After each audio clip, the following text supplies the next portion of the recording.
2, 1, and we're live. I think so. Mufossa, Hey how you doing there. today, man?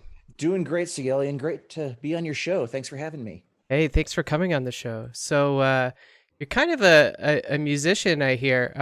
First off, I gotta say that I love your music. I am a Thanks. fan. Thank you. I learned a lot about you over the past week. It's a little bit of homework of mine. But I'll tell you, I bought your album yesterday. Oh, wow. Yeah, and I we listened to it in our stream all day today. We listened to it on repeat. It was wonderful. Thank you so So much. Thank yeah, you. I gotta say, man, you are like a James Horner. Has anyone ever told you that before after listening to your music?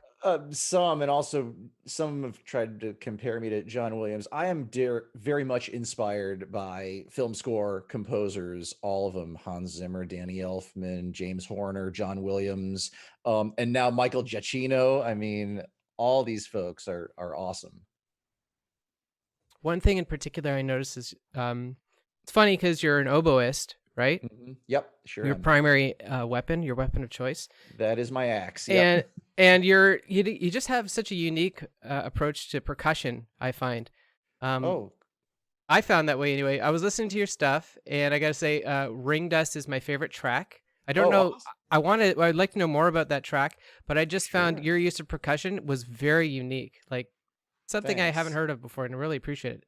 Well, I'd love to tell you about it. Ring Dust actually is one of my newer pieces. It was premiered just this past September by the Northwest Florida Symphony Orchestra, and what was really cool was this was the first time my work ever got what I call the Masterworks treatment. And that means that it was not put on like a pops program or a special thing where there's no program given to the audience or anything. Like I've had, we'll talk about the Heroic Flight later, but that was played by the Pensacola Symphony, but at outdoor pops events. Ring Dust was written for and premiered at opening night of the symphony season. And so it was listed in the program and had program notes. My bio was in there as the composer. And so that's what I mean by the Masterworks treatment. And it was conducted by a great guest conductor we had, Kellen Gray, who is the assistant conductor of the Charleston Symphony. Yeah, it was an awesome experience, and I'm so thrilled that they allowed this to happen. So this wasn't a Star Citizen thing. What was it actually used No. for? Well, Ring Dust it's a standalone piece. It was written very specifically because on this opening night, which was a space themed concert, we did quite a few things. We did three movements from Holst's The Planets Oh, suite. nice, very Yeah, nice. yeah, we did Mars, Venus, and then Jupiter to finish that off. And then we did another piece by oh man, I wish I could remember her name. African American composer, female. I wish I could remember her name. But it's a strings only piece. And then my piece came next, and I wrote my piece because I wanted to give our brass players a break because they're playing hard and heavy stuff. We finished the whole concert with the entire Star Wars suite. Oh, wow. So yeah, I mean, high, hard, loud brass playing throughout most of this concert, and then the strings piece and my piece to kind of give them a break. And we also did to open the concert, we actually started with the flying music from E.T. Ah, So what a yeah, concert. So Ring Dust was an element of that concert? yes, it was the second piece on the second half of the program, and yeah, and so what happened was, uh, in addition to the regular evening concert that we did, we also wanted to do a sensory friendly concert for autistic kids and other children had some um, the special needs children. And one of the things that they have a hard time with is really loud sounds. And so I wrote a piece that, yes, there's crescendos, there's some fortes and fortissimos, but they're not constant. They're placed, I think, appropriately. And so I wrote it with those kids in mind. And you mentioned the percussion. What I was thinking about in writing Ring Dust was an imaginary journey floating through the outer rings of Saturn. And the percussion, it's just a set of crotales and a set of timpani. And the crotales are representing little bits of dust pinging off your spacesuit as you float through this. And then you're floating through under the shadow of the rings. And then, because you probably know, Saturn's rings are this swirling maelstrom going around at 40,000 miles an hour. And so there's like the eye of the storm moment here where you're going through that and it's really intense. But then, since the rings are only literally 30 feet thick, that passes pretty quickly and you get out the other end. And then I tried to musically depict a sunrise coming up from around the far side of the planet and revealing Saturn in all of its beautiful splendor. So that's it. That's one hell of an achievement, honestly. I got to give you props to that. And I know I Thanks. can't stop talking about Ring Dust enough, but like you just got this moment that you captured in it. It's like the reminiscent of like when I say James Horner, I mean like Star Trek 2, Star Trek 3. You got this Mm. like build up, build up, build up, build up, and it's like the whole backbone of it are just these bells or something. You know what I'm talking about? Yeah, and that's what, and it is the crotales, the bells, the The crotales. Crotales, okay. Yeah, and just to give anyone who doesn't know an idea, crotales, they're also known as antique cymbals. They are actually used to great effect by the impressionistic composer Debussy in Prelude to the Afternoon of a Faun at the very end.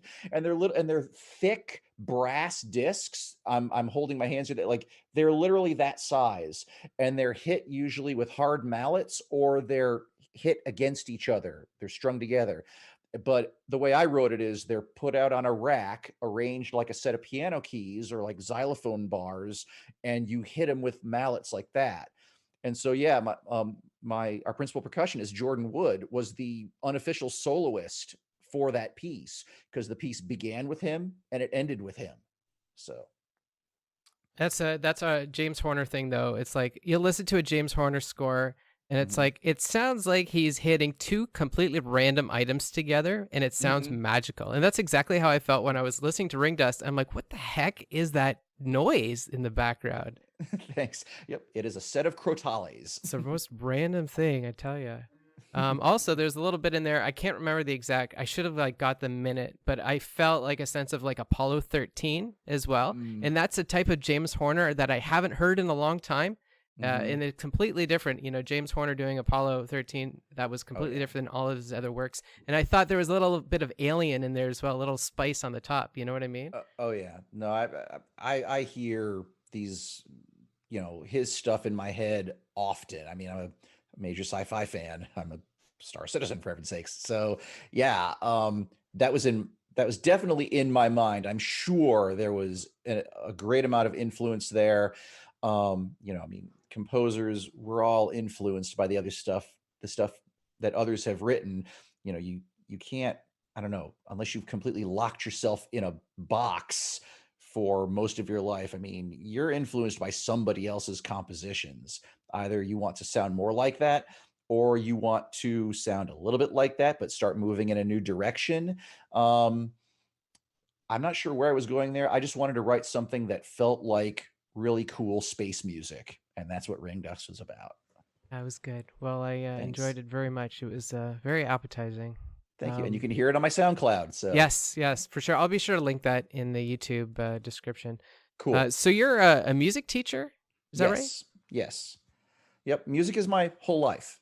Performing as the principal oboist of the Pensacola Symphony Orchestra and also the Northwest Florida Symphony Orchestra, where I'm also the personnel manager, and then teaching. I teach a lot of private students.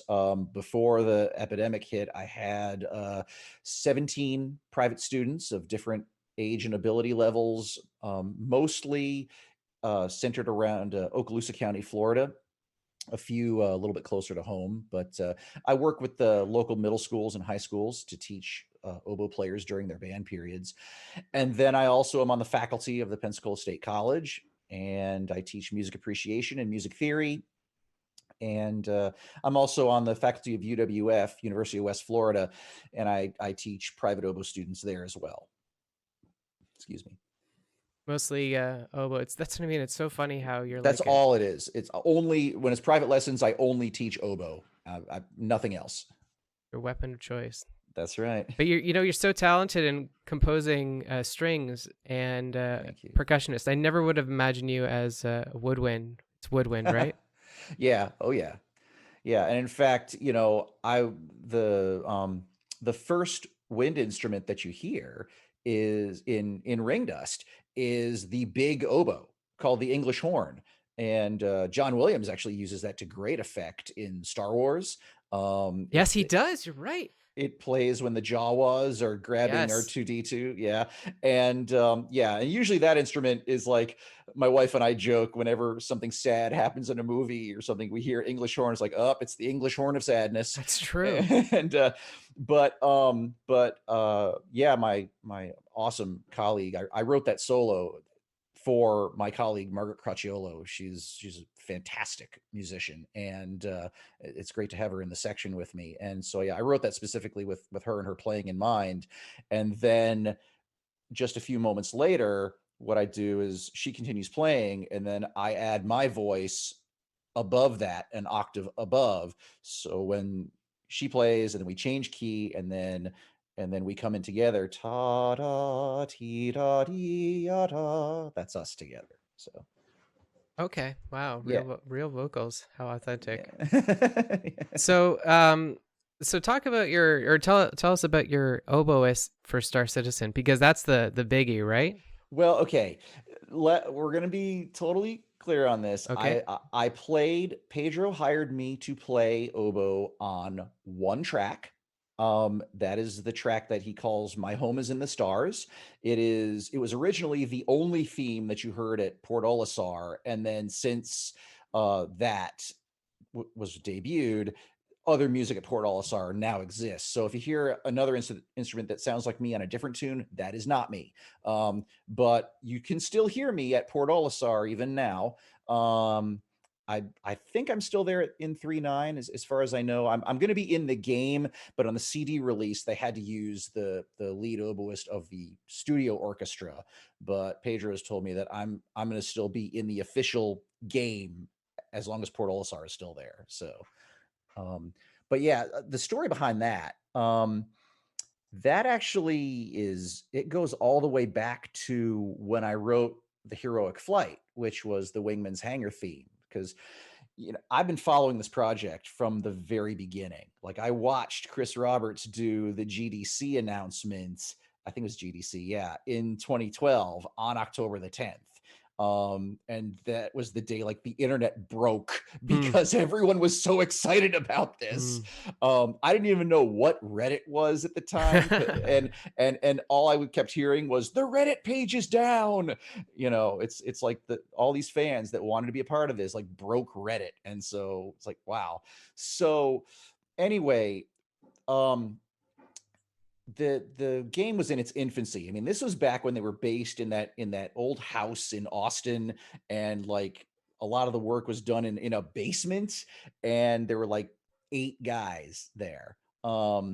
And Eric Peterson, who was like vice president at the time, he was the guy doing this talk show called Wingman's Hangar, which was a news program addressed to the fans where they weekly would talk about what's going on and build up excitement for the project. And it was really effective. I mean, I would say thanks to that show, the game generated more than 20 to 24 million dollars. I mean, just because of the enthusiasm and exuberance that Eric displayed in that show.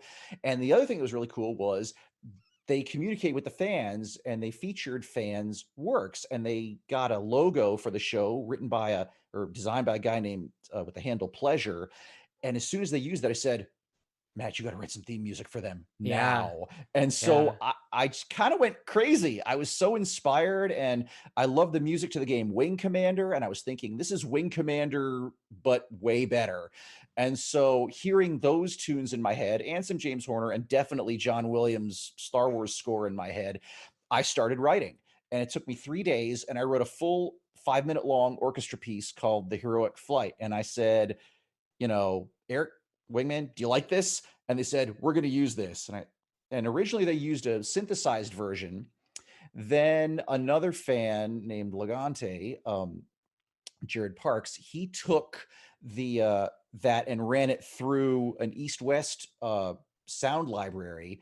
But then I said, I'm going to get a live performance of this done. I gave it to the maestro of the Pensacola Symphony, Peter Rubart, and I got an email back saying, hey, would you like to put this on our Pops concert? Get us the parts right now. And I said, no problem. I got him the parts, and then we recorded the a rehearsal, like we did a full run through at the end of our symphony rehearsal just before we had to go out to the beach to perform it, and gave it to our sound guy and principal trumpet Dale Regal, who you hear doing the fanfare at the beginning.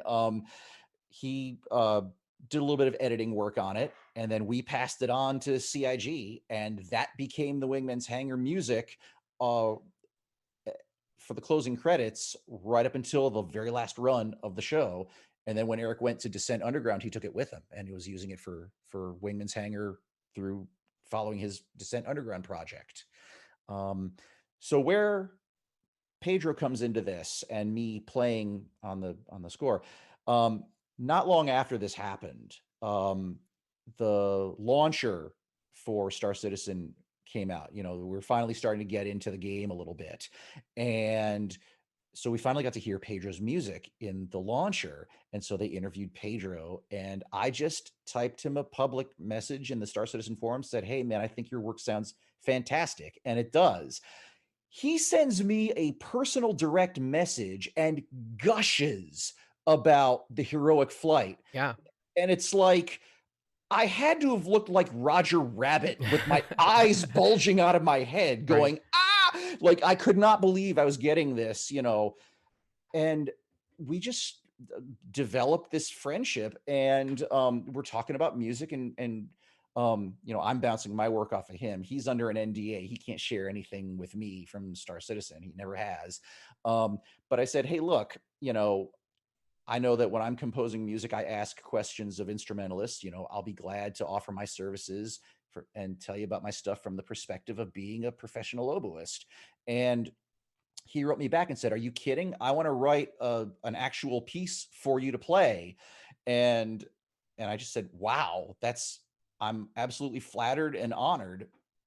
And then it kind of went away for a little while. Like, these things take time, and so we're just chatting occasionally. He's really busy, I'm really busy, but we never mentioned this piece again. And then all of a sudden, you know, this is one of those I remember exactly where I was when this happened moments. I was driving my car going to get ready to go to work, and my phone dings, and it's from Google Hangouts, and I only talk to Pedro on Google You Hangouts. talked to Pedro. That was one of my questions I was going to ask you. Oh You yeah, have to tell yeah. me more about that, but sorry, keep going. Yeah, we chat back and forth. And so he chatted with me through Google Hangouts, and um I pulled my phone out of my pocket because I'm at a stop sign, and it says, Matt, I've got a job for you.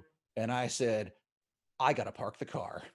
And so I parked the car in a nearby parking lot, and I read what he has to say. It says, here's the oboe part. Um, listen to this piece. I want you to play on it, and sends me an audio demo. And then sends me the solo oboe part, which I've actually shared with you. And tells me where to position my microphone. And long story short, I sat in my studio at home with my microphone where he said to put it, and I recorded the piece 16 times. Hmm. And I just, you know, wanted to get it better, It's not that many notes, but every note counts. That's right. Yeah. And he hired me. He actually paid me to do this generously. And uh so I, you know, for that amount of money, I was not about to, you know, do anything that sounded sloppy. Hmm. So I recorded that thing 16 times, trying to make it better every single time. And I think the take that he used was take number 8. So I guess I peaked at that point to him. But what's really funny about this is I did other takes that to my ear sounded cleaner. And he specifically said, I love the fact that you had a little glitch between these two notes. and I want to use that take because it shows to anyone who's listening that a human played it. Ah, very good point. It's not always So, about quality, is it? well, no, I mean, he just wants a little bit of that human touch, and as an oboist, we try to, it's about this tiny, tiny reed, and we're trying to control the sound, keep it from spreading and sounding shrill, like it'll peel the paint off your walls. So, so I'm playing and just trying to keep everything really under control. And then he used the take where you hear my sound go pia at this one place. So And for anybody in the future who might be listening to this right now, when you play Star Citizen and you log into Port Olisar, the first like what 20 seconds of the music you're hearing is performed by you. well, the first 20 seconds actually is strings, and then I come in at about the 30-second mark. And sometimes it's not me that you hear. There's another tune that's got an oboe in it, but it sounds like a synthesized oboe. It's not me. It's the one where it starts with low strings and there's a long note. It's an A, if you want to know it, a long A, and you hear these low, nice, supple string chords, and then you hear a harp go plink, plink, plink, Mm-hmm. plink, plink, and then I come in immediately after the harp. And then after I play, then the strings and some other winds get added and it swells up, and then the cellos play the theme that I played. So that's the piece called My Home is in the Stars. So did you actually meet Pedro in the flesh, or is it just kind of No. like no? Online correspondence only. He lives in Portugal. I Oh, live I in see. Pensacola. It's a bit of a difference, eh? It's a bit of a difference, yeah, yeah. But yeah, it was such a thrill and an honor to get to play this. And we actually talked about collaborating again. He would like to use me again Yes. for something else. We haven't set anything down. He actually there was there it was kind of an on the fly thing, and I think it was like throwing something against the wall and seeing if it would stick. Um, there was a piece he was working on. I think it was for a ship commercial or something, and it was I think it was a French horn solo or something, but Mm. it was synthesized. And he said, "Hey, could you get out your English horn, because the piece from my album I dedicated to Pedro based on his launcher music called Majestic Vastness." That starts out, the first melody that you hear is me playing English horn, and he loved the way I sounded on that. And so he wanted me, he says, "You grab your English horn," and it says, "Oh man, I haven't made reeds for that in a long time because I hand make the reeds I play on." And I just hadn't played English horn in a long time. Like, dude, I'm gonna have to get this ready. And he's like, "Oh, okay, it won't work out because I got to get this out the door tomorrow." I'm like, "Sorry." So, but he says he definitely would like to work with me again some other time. We'll see if the stars align in that way. No pun intended, I'm sure. Yeah. Um, so I mean, hopefully you get to work with him as a composer or something, or maybe you get to have your own pieces. That would be cool. I know that's like highly unrealistic, maybe, but you had some good stuff because like Heroic Flight, I wanted to ask you more about. Like, can you tell like what happened with it? Like, I thought Heroic Flight was already in Star System. The first time I listened to it, I'm like, wait, this really sounds familiar. So, It's only Wingman's Hangar. It's a fan piece written by a community member that got used on the official CIG show. So that's what it was. So yeah, CIG and I have a relationship dating back to 2012 because I wrote a piece for their original news program, but it was never in the game. Um, and yeah, Pedro wrote a piece for Arena Commander that was in a similar vein. It was a heroic sounding, brassy piece with a fanfare quality to it, to get you galvanized to do some dogfighting in Arena Commander. But that was not me. Heroic Flight was Wingman's Hangar only. yeah. Well, it was brilliant. It had like a Thank you. Last Starfighter kind of feel to it. You Love don't that mind me movie. saying that, Oh, right? I love that movie. That's and it's got a great score. Yeah.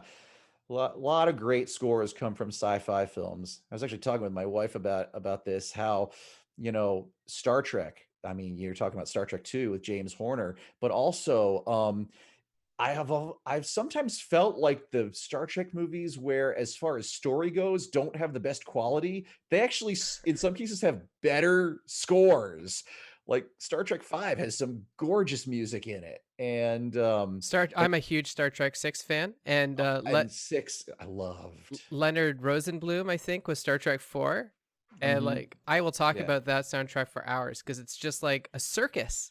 Mhm. Honestly, the whole movie is a Yeah. circus. Yeah, it really is. It really is.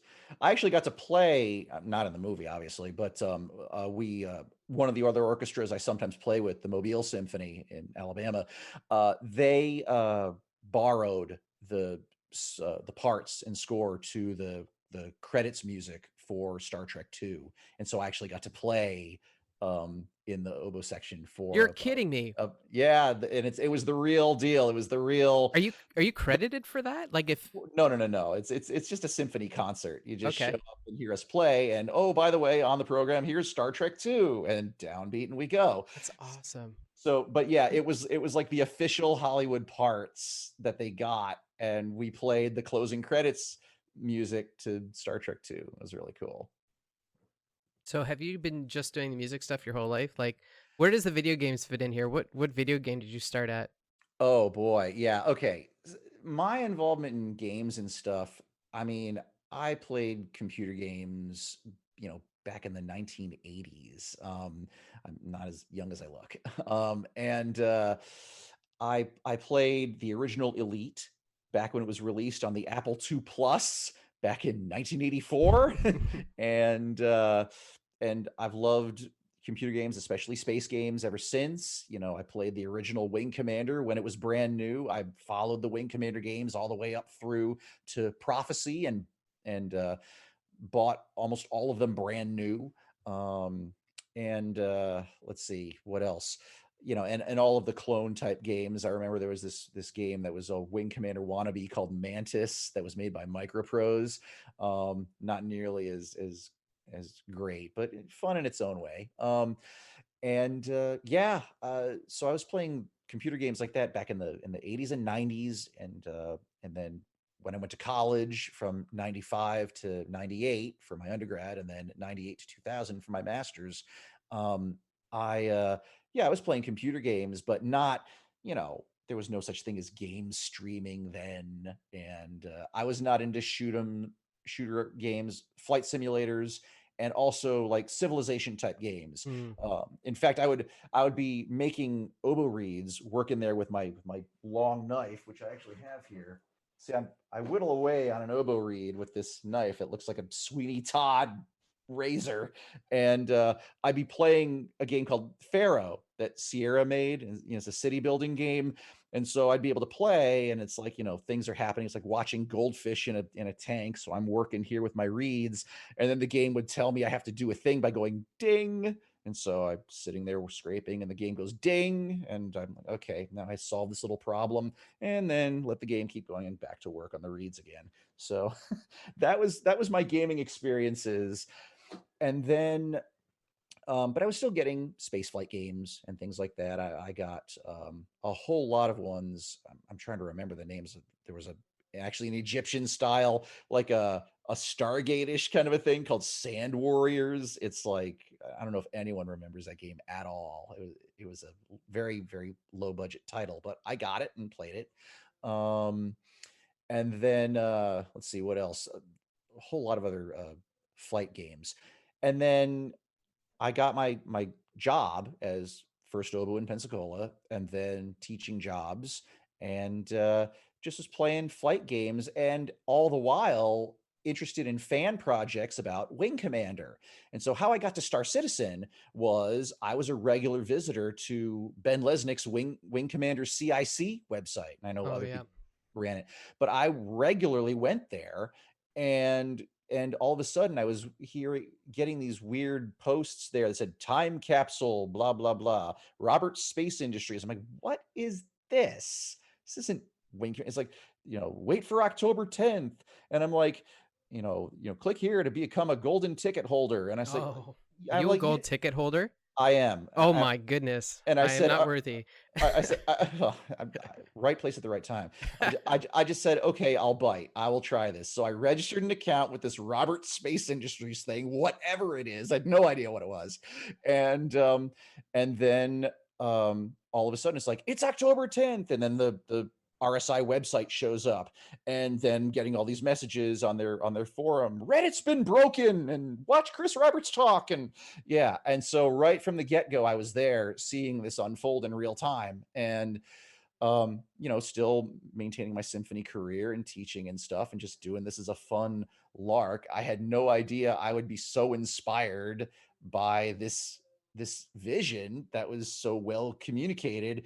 And also the other thing that really got me was they were doing these question and answer sessions afterwards at CIG's headquarters in Austin, and they did that 24-hour live stream, and you could ask questions and get them answered.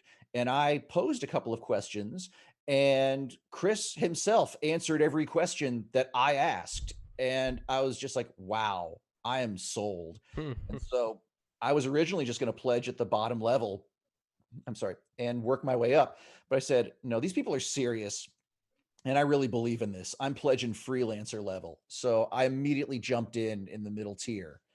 So, and now I'm a concierge backer.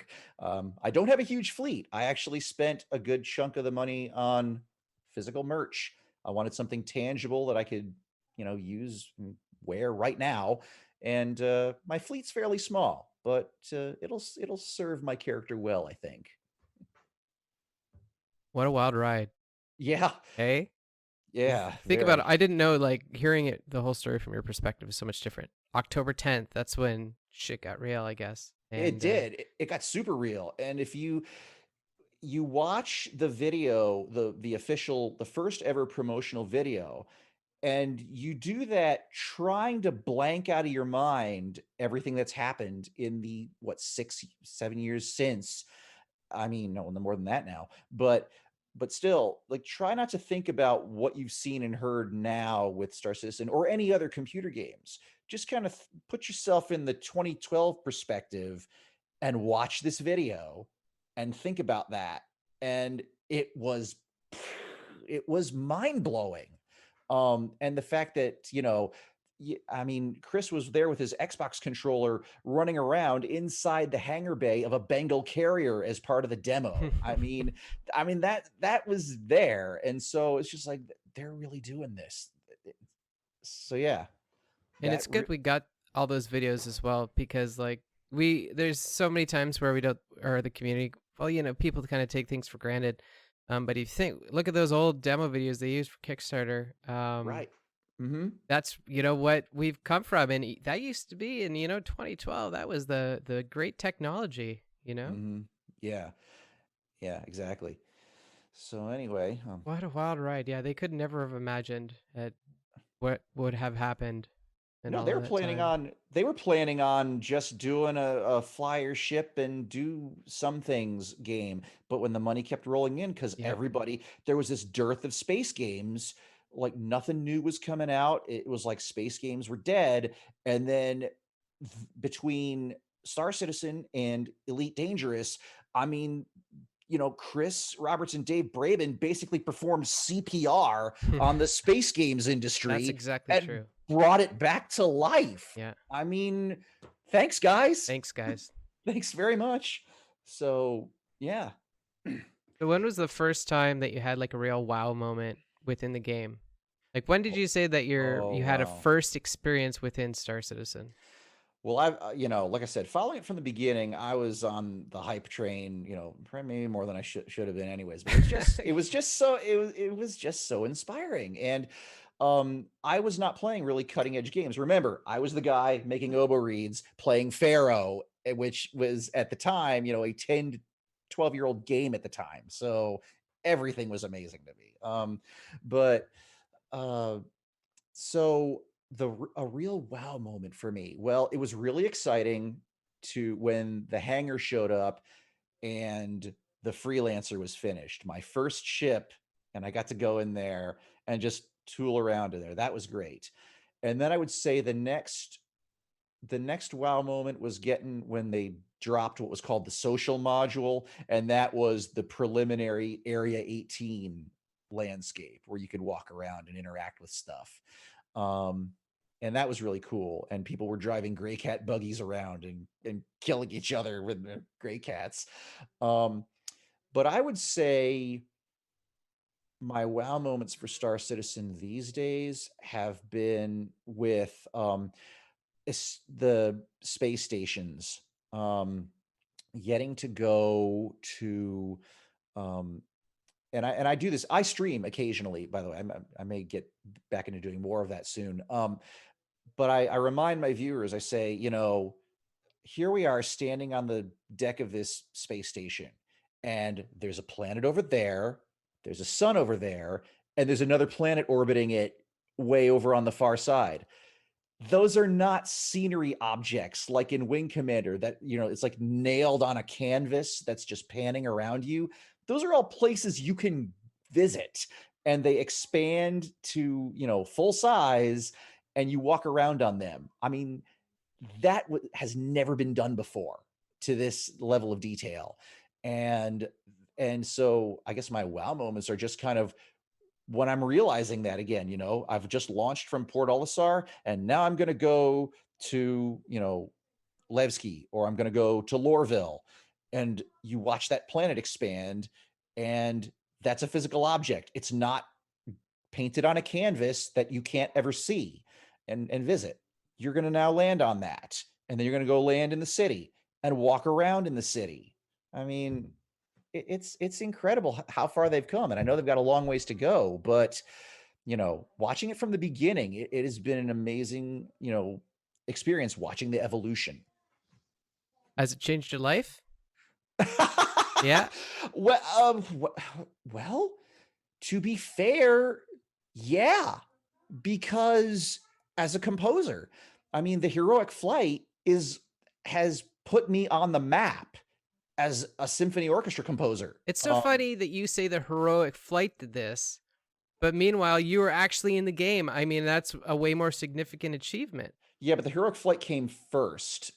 I'm Okay. in terms of the order of operations here. Right. Yeah. So yeah, but the heroic flight. See, getting to play oboe in the game soundtrack is an enormous honor. I do not diminish that in the slightest. That was unexpected, and it was a great honor. And like I said, I'd love to do it again. Um, but in terms of, you know, a composer wants to be, known for their work. I mean, this is the first piece of mine that was played by a professional symphony orchestra. So again, it's like I'm become a real boy. And then that piece got played subsequently by the Northwest Florida Symphony. And then because they liked that so much, then they said, I was talking with the um, upper management while we're searching for a conductor. And I said, hey, how about if I write a piece for opening night for the sensory friendly kids? And they said, oh, would you? And I'm like, yeah. And so I'm writing that for another professional symphony orchestra. So I'm now writing music for professional ensembles, their local level. But I mean, I'm on the path, And that's that what didn't I'm wanting. happen before Star Citizen at all? Not professional groups. Gotcha. I've had school ensembles play stuff that I've written. I actually wrote a suite for band inspired by the David Weber Honor Harrington books, and the Niceville High Wind Ensemble played two parts to that. Um, and the University of West Florida Orchestra has played a couple of pieces that I've written. And actually, I take that back. The Pensacola Symphony performed my own oboe concerto. I wrote a concerto for oboe and chamber orchestra, strings and two horns, and we delivered the world premiere of that back in 2007. So the idea of the conductor having me, playing this pops piece that I wrote, it was, after he heard it, figured pretty safe, you know. But yeah, I feel like really though, in terms of exposure, the heroic flight is really kind of where I began, you know, in spite of having my oboe concerto played by the PSO before.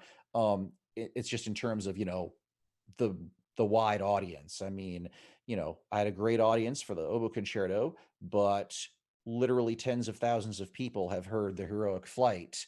Um, if they go through the archives and watch Wingman's Hangar on the CIG YouTube channel, I mean, it's there. And they still have the video of my presentation of the full performance of it, where I'm sitting in my studio and I introduce myself, And yeah, so that's where I feel I really began. So yes, Star Citizen has changed my life for the better For the because of better. that.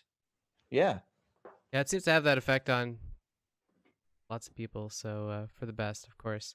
It Uh, brings out so much creativity. There are also other great fan composers. I wasn't yeah, I wasn't the only one at the very beginning. I just was fortunate I was in the right place at the right time. But there was a guy named Caden Welburn who I think was hoping to be the soundtrack composer because he got together with some guys and they wrote an unofficial soundtrack. Okay. And then now there's Uthil Riley. And he actually contacted me in his early days, says, "Hey, tell me about your sound setup. What do you use?" And so really. yeah, we compared notes. We exchanged information on that, and he took that information and just took off like a shot. And Wow. he's got the time and the resources to just yeah compose like crazy. Kudos to him that he can do that. I do not have the amount of time to do as much fan music writing as I would like, but I do have a couple of projects in the works, if I may share them. Yeah, absolutely. Please Yeah. do. Well, first of all, I got commissioned, actually, again, really commissioned by Mark Paulman, who runs Operation Pitchfork, to Okay. write an Operation Pitchfork overture, and Nice. that is in the works right now. Um, it actually ran the risk of starting to sound a little bit too much like the Indiana Jones theme, so That's I had to. okay. Wait, I, which Indiana Jones theme? That's the real the da question. da da ba Oh, da the da. main one. Oh, yeah. Yeah, and Well, so you know what?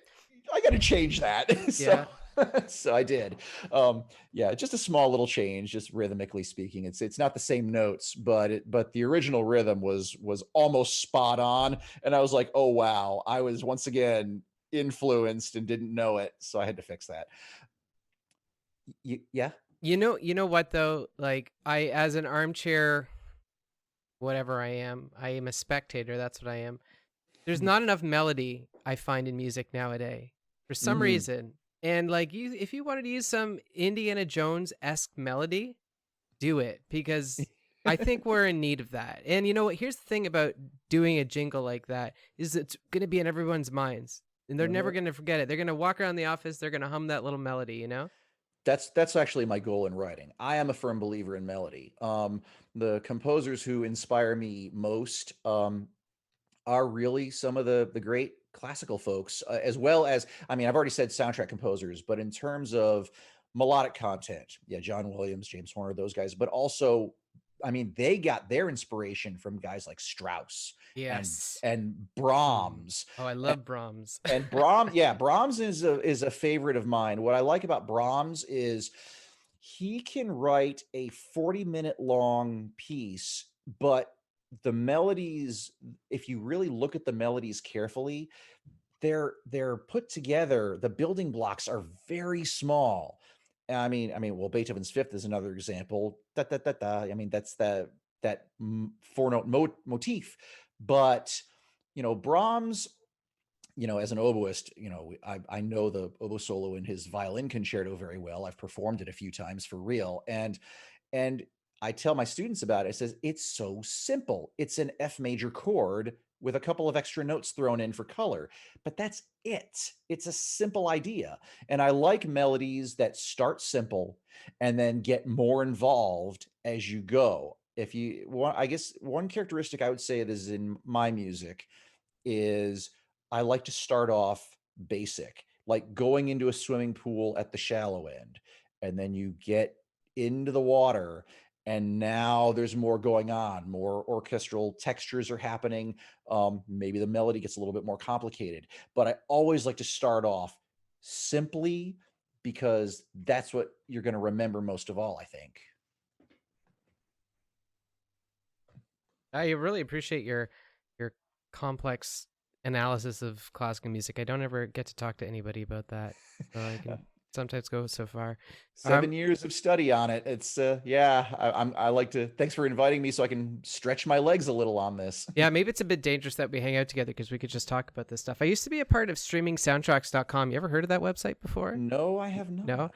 It was like before the days of Spotify and all that. It used to just be like a streaming service, but it used to be like chats and forums and all that. And most of the Okay. people were classical, like people who worked in orchestras and stuff like that. And we just Oh, listened to that nice. stuff all day. Um, Cool. You talk about Brahms, I think about Johnny Greenwood from There Will Be Blood. If you've ever heard that soundtrack before. That one, no, Whoa, that's a no. powerful one, man. I'll need to check it out. Yeah. Uh, so Operation Pitchfork, by the way, I'm desperately trying to get involved with. So if there's any hookups you can get there, I'd appreciate that. Talk to Mark Paulman, aka Colonial Movers or Mover Marcus. Yeah, I've been kind of chomping at his heels a little bit. I don't know. It's tricky because I think they're just very specific. They're trying not to get any sleepy orgs. I think they're looking for mostly active ones. I So think, well, maybe so. I mean that there are active members and then more inactive members. I guess I'm active when I can be, when real life permits. Real life is unfortunately permitting a lot more these days. Excuse me. But when I'm in the height of my symphony season, I mean, it's music on the brain, in the air, and then I have the summer off. And so that's kind of how it is. It's like, especially in the spring, it's very high intensity normally for us in this region. All the orchestras in the region are busy. I'm still teaching, so yeah, I don't play Star Citizen or hang out with OPPF as much as I'd like. But when the summer happens, I have a lot more opportunity to do that.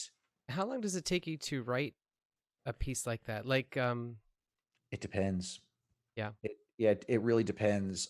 This one, again, I'm gonna kind of chalk it up to the COVID-19 situation and having to readjust to homeschooling my kids, as well as teaching from home and things like that. Uh, that all those adjustments are requiring me. I'll write as much as I can when I can, and in fact, I just added like 8 bars, 8 to 10 bars to the Pitchfork tune just today. And then maybe after we finish this interview, I may go back and do some more. And I've got other projects in the works too. Actually, the Star Citizen Yacht Club, I actually wrote a piece for them, and they're actually trying to incorporate it into a new startup video for their stream. When the Yacht Club gets together on Wednesdays, I wrote a whole set of tunes for them. So someday in the near future, I'm assured, will be kind of like the unveiling of the new and improved Yacht Club, with a theme that I wrote and some background bar music that I wrote too. And then I'm also doing a oboe plus techno album, just a short 4-piece album that I'm going to put out as soon as I can. I actually recorded and finished the first track just a few days ago, and now I actually was recording the second track today and realized I had my microphone settings wrong, and that was very frustrating. So I'm going to go and re-record it tomorrow. Hopefully that'll knock that out. And then 2 more tracks after that. Well, I'll have to get you have to have a talk maybe about an Ultima um, theme for the org that I'm associated with. Yeah, Have yeah, you have let's you talk. ever you listened to any of the Ultima music before? Have you heard of Ul- that game series? oh, Ultima, yeah, yes. I'm not as familiar with it as I used to be. I played Ultima back when it didn't have music. I've played Ultima 1, 2, and 3. Oh my. Yeah, I'm not as young as I look. Yeah, I played the original Ultima. In fact, yeah, that was quite an experience. And then Ultima 2, I remember Ultima 2 better. Where you fight the evil witch Manax, or sorceress Manax. Yes, yes. Yeah.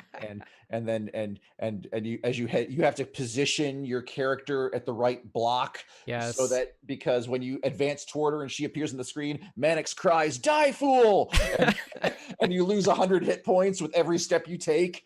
So you got to make sure that you are exactly lined up on the screen correctly. So it's the minimum number of 100-point hits you take. Yeah. And then you swing your quick sword and you smack her, and then she disappears to the other part of the castle. So Isn't that crazy? Like you think that was Ultima 2. I think that was like 1983, yep, maybe around there. So I'm a child that's of the 80s. and that game style that had that stayed the same for like 20 years, I would say. Like in maybe 2002, they're still pumping out games that were very similar to that, you Oh know? yeah, yeah. In fact, there was a game that came out in well, now you're talking about more recently. I was actually thinking about another game that's little known and talked about. It. It's called Star Command. It was made by SSI. That company, I don't think that company exists anymore. Strategic Simulations Incorporated, and it was a space game. And I remember my sister got it for me in a bargain bin, but like I was playing it for hours and hours and hours, and it was the same format like Ultima.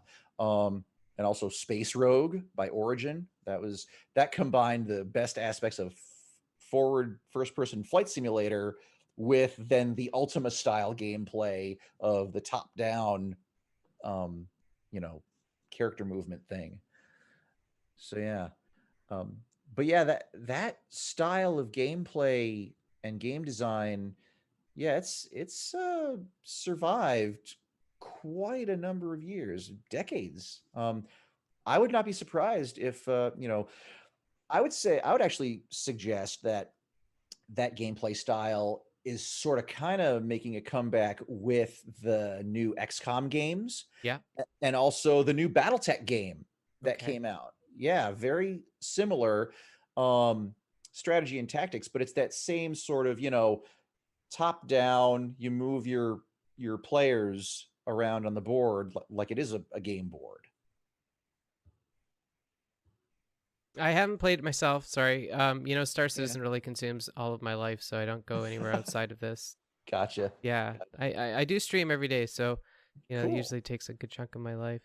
So Nice. I've been meaning to ask you, who is Logante and Kin Shadow, and why do they deserve a ballad? Okay, this is once again back to 2012, 2013, and the show Wingman's Hangar. Yes. So there was back in the day, again, Wingman's Hangar was taking fan submissions and inspired folks, were sometimes doing funny space themed cosplays when they asked their questions, like pretending they were in their spaceship. And it this rivalry between um Legante and Kin Shadow is really that was one of the cooler and more fun things that came out of the Wingman's Hangar experiences. It's one of them. There are many great things that came out of that experience, but it went like this. Legante would ask a question, and then I remember Kin Shadow then asked a question that they featured it a video question. Um, and at the end of that, Kin Shadow says, "I'm hunting Legantes," and and and it was just like what?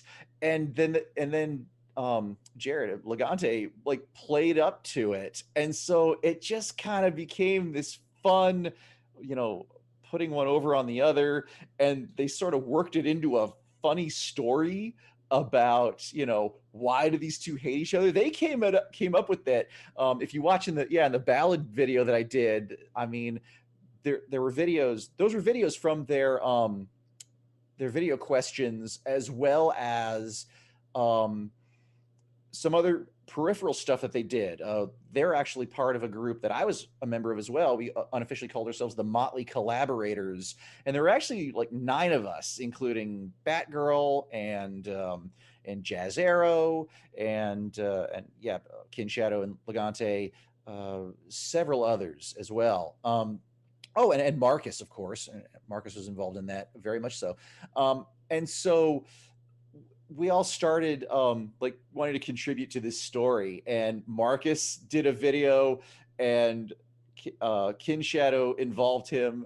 Like Kin Shadow was a masked man wanting to send something to a friend, and it was a package to Legante, and there was a bomb inside, and they were all doing these little episodes. They were doing these little videos as part of questions they were asking Eric Peterson and company, Wingman. As part of Wingman's Hangar. So they do some acting, and it was silly, but whatever, it was fun. And then they would, at the end of the video or somewhere in there, pose their question that Eric or Chris Roberts himself or someone else would then answer. And so, yeah, it became this episodic thing. And so Legante and Kinshadow, this rivalry just continued to grow, and it became like a Wingman's Hangar legend, and other fans were getting involved in keeping this story going.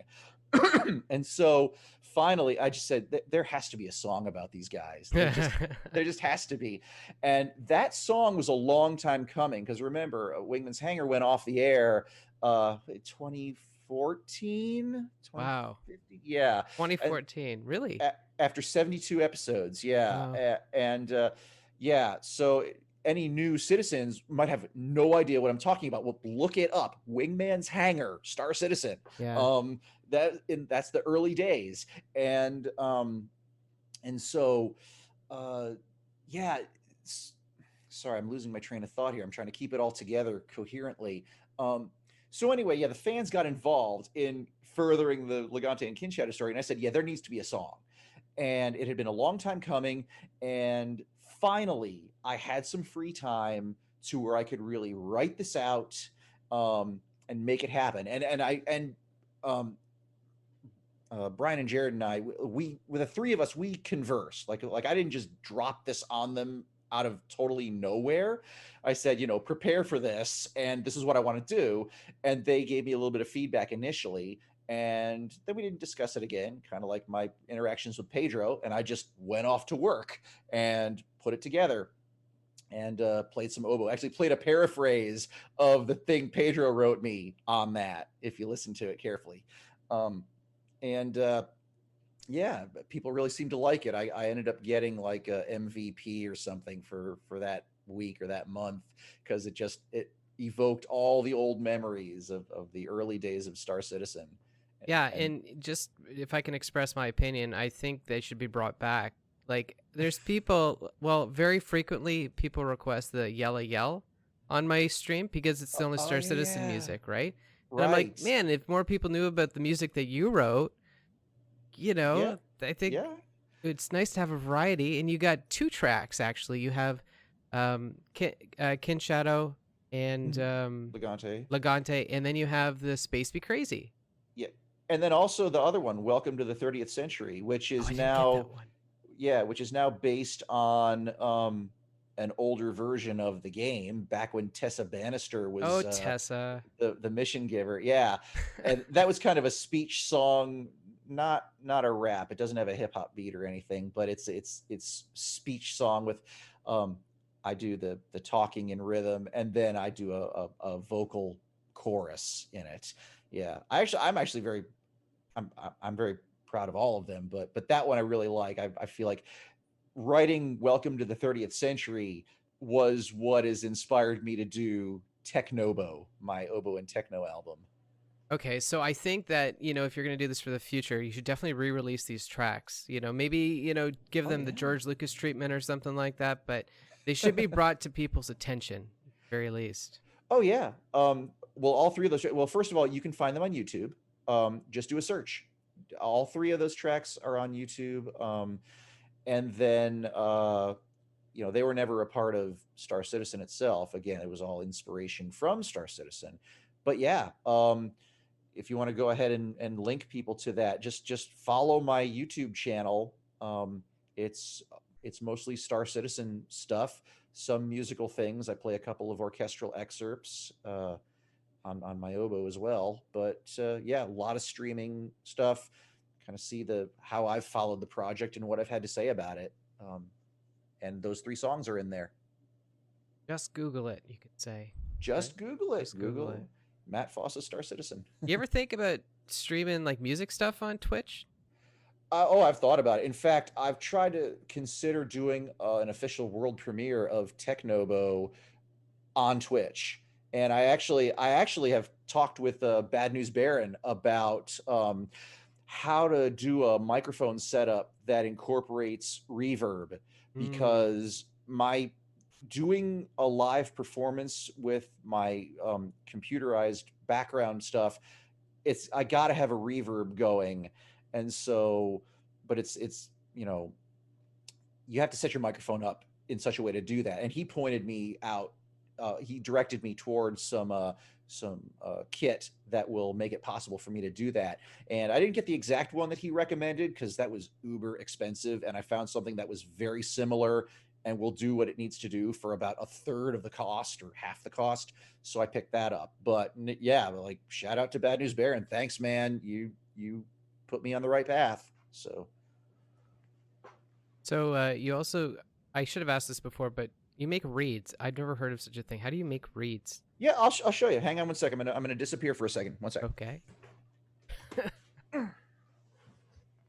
I guess reeds are required for oboe players. I'm gonna find out First of here. all,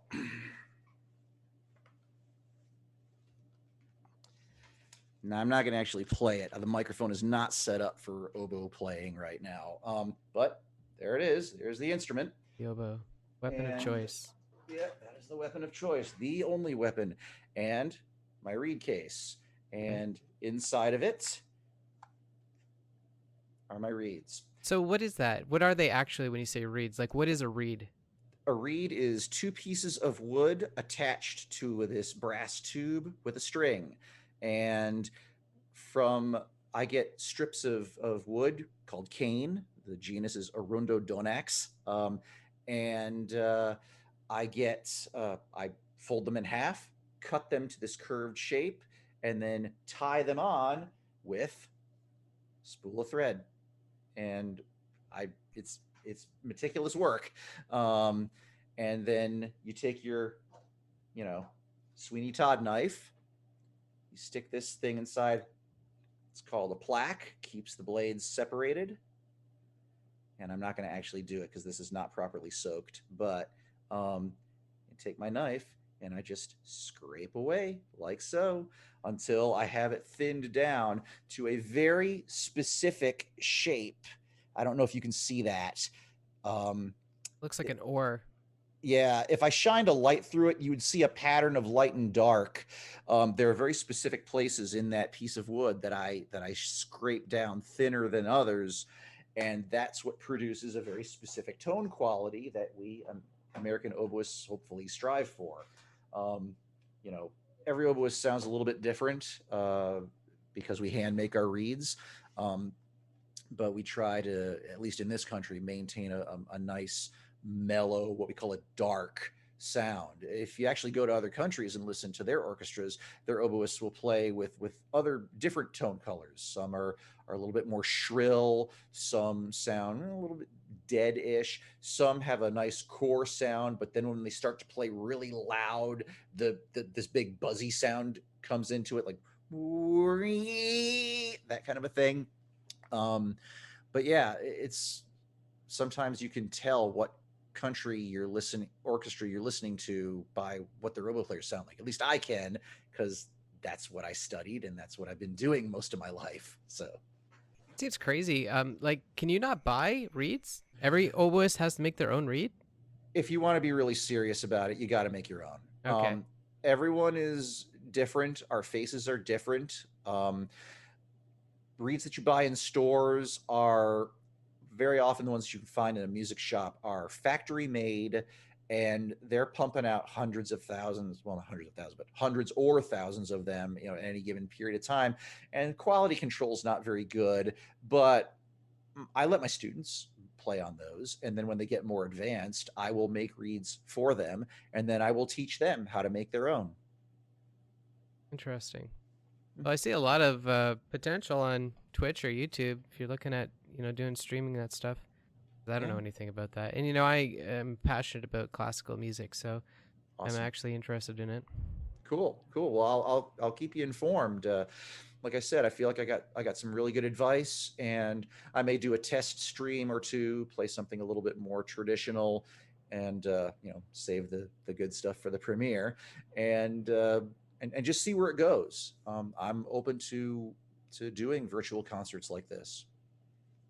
What's the most like? Do you play other instruments, or you just play the No, oboe? I just play the oboe, and occasionally it's Big Brother the English horn. Okay. Yeah. Okay. A little piano. I mean, I've got a grand piano here in my house. Funny thing, it actually came with the house. The previous owners didn't want to cart it away, and I had taken piano lessons. I started music on the piano. I played it for 9 years, and then fell in love with the oboe. And I was also playing saxophone at the time. And I said, forget piano and sax. I want to play oboe and nothing else. Um, but yeah, so I'll tool around on the piano occasionally. My little girl actually prefers coming and messing around on the piano more than I do. But That's good. yeah, I'll get her started on some lessons maybe. So within all that busyness, how much time do you actually get to play Star Citizen? Like a week, would you say?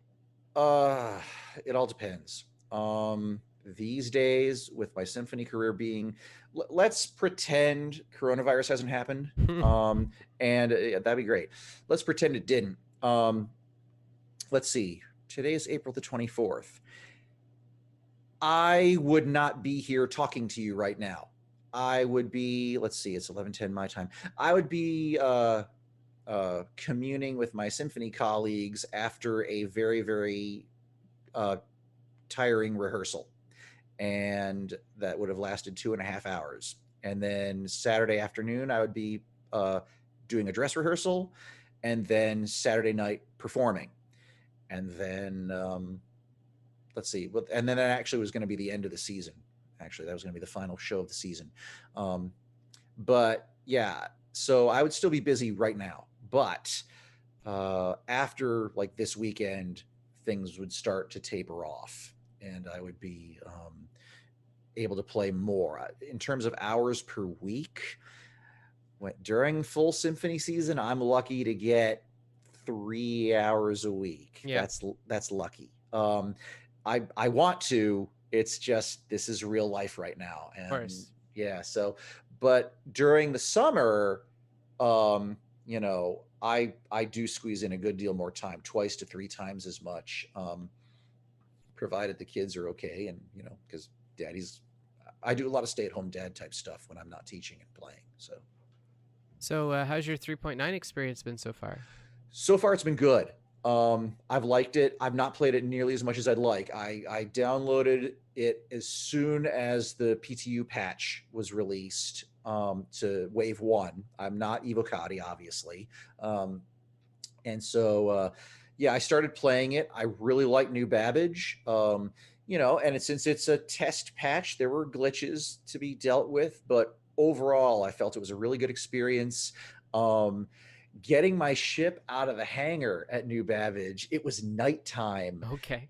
And that was interesting because the hangar doors opened and all I could see was the lights of the skyline. There wasn't really much to help me get out. So I was, first time coming out of this hangar I'd never been in before. I'm like, let's hope this works. Thrust upward a little bit. Oh, don't hit the ceiling. And forward. And it's like, I hope I don't hit anything because I can't see anything. There's lights in the distance over there.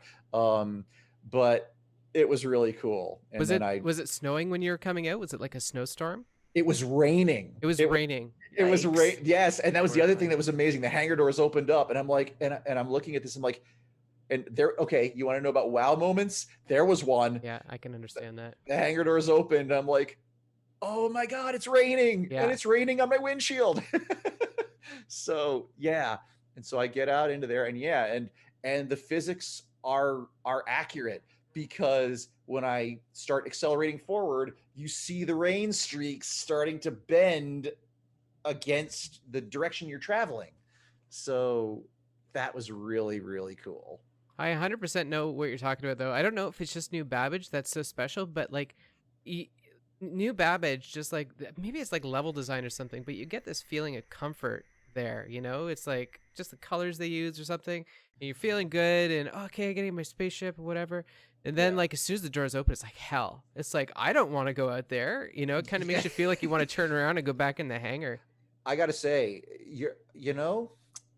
the way you describe it, I hadn't thought of it at the time, but now I'm remembering my walking around in New Babbage, and I'm thinking, yeah, it the Microtech scheme that they've come up uh, with that city, it definitely feels like a more like a warm, comforting kind of an experience, which is good. I mean, in the game lore, I mean that it's an ice ball play. It's like Hoth, Yeah. and so thank goodness there's comfort there, and that it's not like the rebel base, you know. So Yeah, it's been interesting on my part. I just do trade, by the way. I don't know if you're aware of that. So I don't hmm, actually do any pew-pewing. I'm consider myself a non-combatant. So within the new yeah, PTU patches, we're just kind of testing out, see what the good trade runs are, what we should be doing. I And mine. I do you mining. you do mining, I see. Yeah, I like to mine. I've done cave mining. I've done asteroid mining.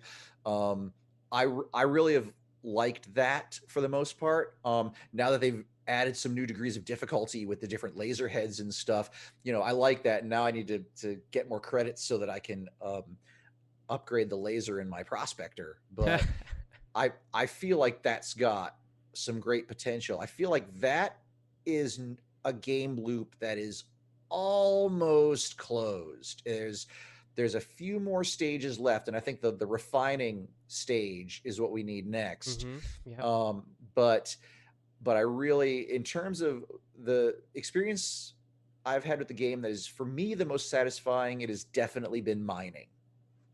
Okay. I Yeah. can't touch that stuff. Like it, I have the worst luck. Just a natural no luck. Whenever I go anywhere, I never find anything. And I have, Mm. people who regard themselves as being top tier miners. They go with me and say, "Okay, well, just come with me, and everything will be fine." And we never find anything whenever we go.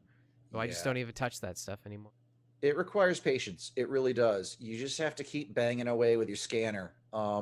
And I've also discovered, how you can adjust the range of your scanner and the amplitude, the direction of it. So when you narrow the focus, you can I think you can scan further. I don't know, but I don't know. I've just experimented with different ranges of my scanner, and I think I've picked up more stuff when I've changed the focus. So yeah. Well, I mean, I do appreciate that. And more so, I appreciate that there are so many miners out there, and I don't have to do mining. Like, absolutely love being a cargo pilot. It's so much fun. Hmm. I'm a private pilot, and Nice. I like flying little airplanes around ever so slowly and just kind of listen to classical music and appreciate the scenery. That's And awesome, man. I'm actually a private pilot in training. oh, you are. You're flying right now. What are you flying?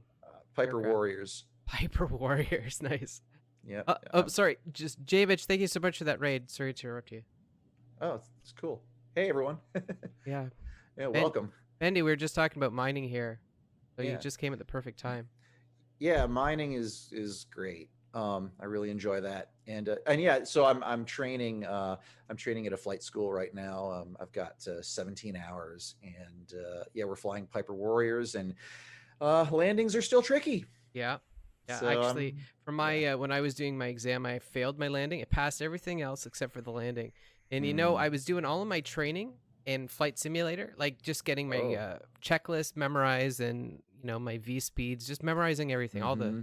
Yep. But I didn't practice landings, and like, Oh. yeah, because I took it for granted. I'm like, okay, well, just control the vertical speed, we'll be fine, right? And then what happened? It was the strangest thing. Like my brain went over to like I was flying in the real airplane with the instructor sitting beside me, and we Mm-hmm. entered the pattern or whatever, and my Mm-hmm. brain switched over to playing flight simulator instead of flying real airplane, right? Oops. Yeah, I know, Yeah. because I didn't practice the processes of the checklist. I was just like, Yep. okay, vertical speed. I do this in Microsoft Mm-hmm. Flight Simulator all the time, no big deal. And the I had to overfly a plane that was holding short.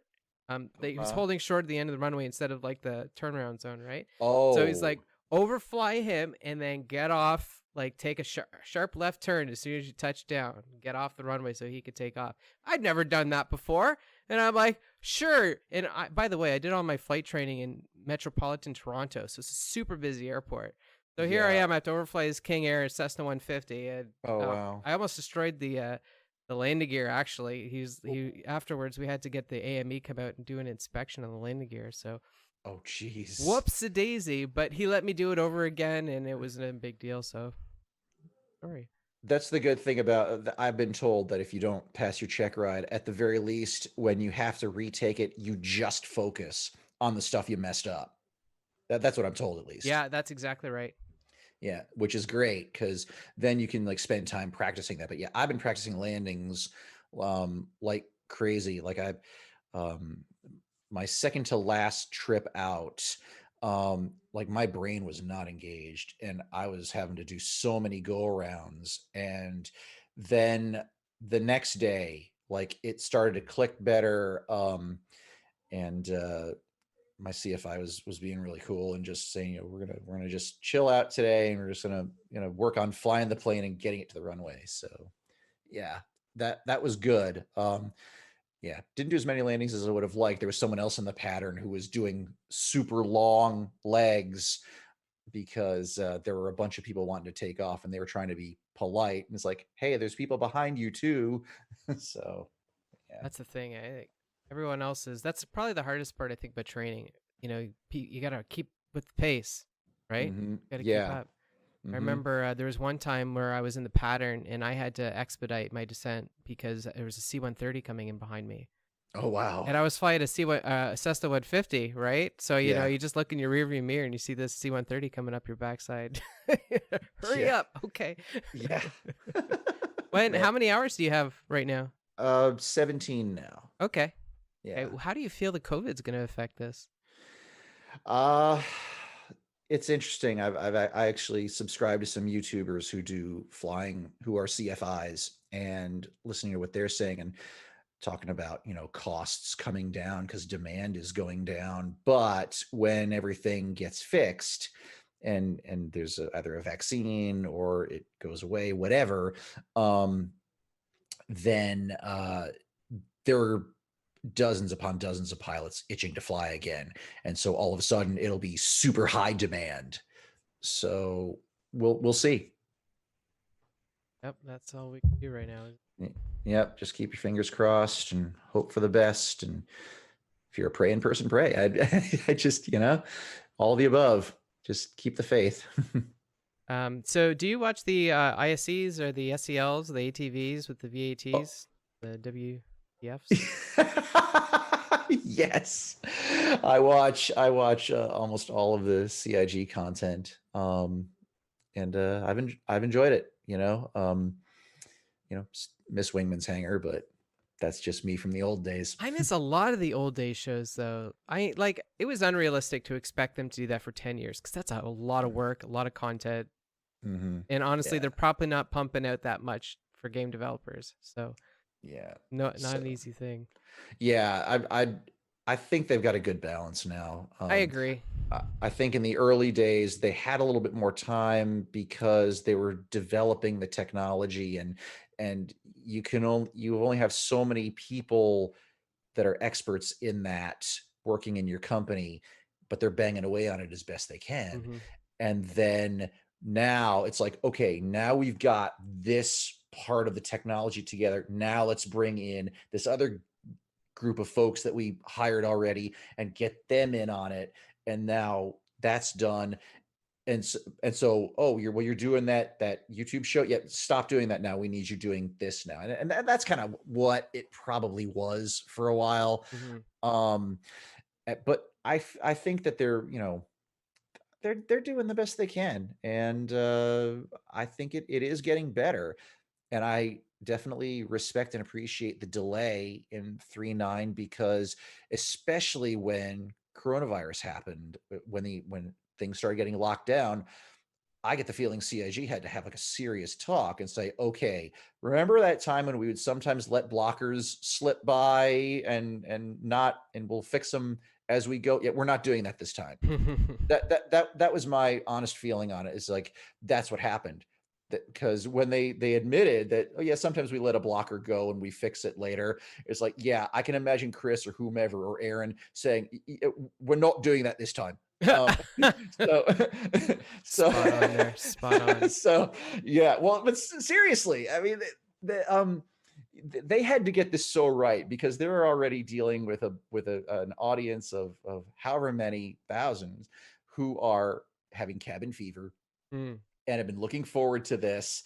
And so the pressure was on, and I think they were right to hold it until they knew absolutely for certain that they had a product that would have at least most of the functionality present. Yes, there are bugs. It's an alpha, but I think that had coronavirus not happened, yes, that patch would have gone out sooner, and it would have been way buggier. And I'm glad they held it. Yep, I agree with you. So on this Thursday's ISC, Mm-hmm. they introduced kind of a new technology for re-entry effects. Hmm. Remember seeing that? Did you see that? I actually did not see that. Okay. I got a little bit behind. I was having to do dad stuff. So Okay. Well, I'm just going to give you a little synopsis here, if that's right. You sure, could give me sure. your questions or Yeah, comments or sure. whatever. Yeah. But anyways, new reentry effects. Looks like they're playing with no promises on a dateline or anything like that. Uh, Mm-hmm. they gave us a couple of views of the Cutlass Blue. Mm. We saw kind of a new Drake canopy with that as well. It's not Oh. squarish and boxy like the black or the red is. It's now more circular and streamlined. Kind Is of that looks. only for the blue, or is that going to be for all of? Are they going to? They're not going to change all the I ships. don't think so. It's probably just to look more lawful. You know what it really looks like? I should bring up a picture, but it looks like Judge Dredd. Okay. Okay. Like his hover bike or something, or Well, like I just look at it and I think of his helmet. You know okay. that look of Oh, his helmet. oh, that okay. Well, I could see that. I could see them doing that and even referencing that image or RoboCop. RoboCop. Yeah, maybe that was a better example. Maybe that's what Yeah. I guess they're kind of similar, aren't they? Like Well, just as far as yeah. art style goes, it could Very be in the very much same so. universe. Hmm. Pretty much. They also showed us a gray box artwork of the Starlifter, Hmm. Crusader Starlifter. Oh, nice. Nice. Yeah. Interior shots of it as well. A little bit of the engine bay. They That'll be also, cool. yeah, I agree. Are you an owner, or is that a too personal of a No. question? No. I do not own a Starlink. My fleet, it is. I still have the Freelancer, but it's a holdover ship now. I upgraded my Freelancer to a Prospector. I bought a Mercury Star Runner, and I have not the Greek. Come on, the Cyclone. I have a Tumbrel Cyclone, and let's see. I think that is it. Yeah, very few ships. Oh, duh. My character is going to be a reporter, and Okay. I got a Reliant Mako as well. That's it. Okay. Yeah. I'm pretty excited Oh, for the field reporting stuff too, whenever that oh, comes out. and I just remembered. Geez, can you tell I haven't played that much? I have a Super Hornet too, and that was something that like I got. I won a Merlin in a trivia contest about Star Citizen, and just over time I kept cross chassis upgrading it and upgrading it and Nice. upgrading it until I finally had a Super Hornet. That's how they So get you. yeah. Yeah, little by little, little Yep. dings here and there. Yeah, but I've sworn off buying any more ships. Yeah. I'm good with that. Um, yeah, it's been tempting to pick up a. I'm trying to remember what was the latest one that really kind of got my attention. Um, can't remember but there was one. Oh, it was the 600 actually. Hmm. I thought about getting a 600i, but then I thought no, I like the Mercury better. We'll just keep that. So Yeah, the Mercury is a great ship. yeah, Yeah, I hopefully I can't wait. there was some updates actually with it on the roadmap. I think they got 9 features done on it, so Mm-hmm. they must have the I don't know whatever. Maybe the Prowler team is working on it. I Whoever don't was even. I don't know. yeah whoever's in 3.9 working on ships. It's like they stopped working on whatever they were working on. They switched over to working on 4.1 now. Mm-hmm. Yeah, yeah. Well, that'll be good. No, I'll be glad to see the Mercury in there, and I feel like that ship that fills a good role. And it's like a combination of a Freelancer and a Herald, and so though I have those two ships in my inventory right now as placeholders. Okay, the Herald's a fun ship. Yeah, yeah, giant engine with a seat and a comm array. Yeah. So And it's yeah, always been a fun ship. It's been around like as long as I can remember. So yeah. I remember back in the day when Lisa Ohanian was working for CIG, and she was in charge of talking about ship shape, and she introduced the ship and was talking about it and stuff when it was brand new. Some more memories from the past. yeah, well, it's good. We need to remember our history. It's so important. Also, oh sorry, something else they talked about in IC yesterday was Aaron Halo. So it's the first time we get to see some Ah, concepts of the Aaron yes. Halo in game. That'll be cool. That'll be cool Hmm. to see. Yeah, that's the big old asteroid belt. Yeah. Yeah, that'll be cool. And that is going to open the door for a whole lot more mining, which is why I'm glad they've expanded the mining possibilities now with volatiles and stuff. I see a lot of prospecting in the future once they get that in the game and functioning properly. No pun intended there, right? Oh, yeah, right. Exactly.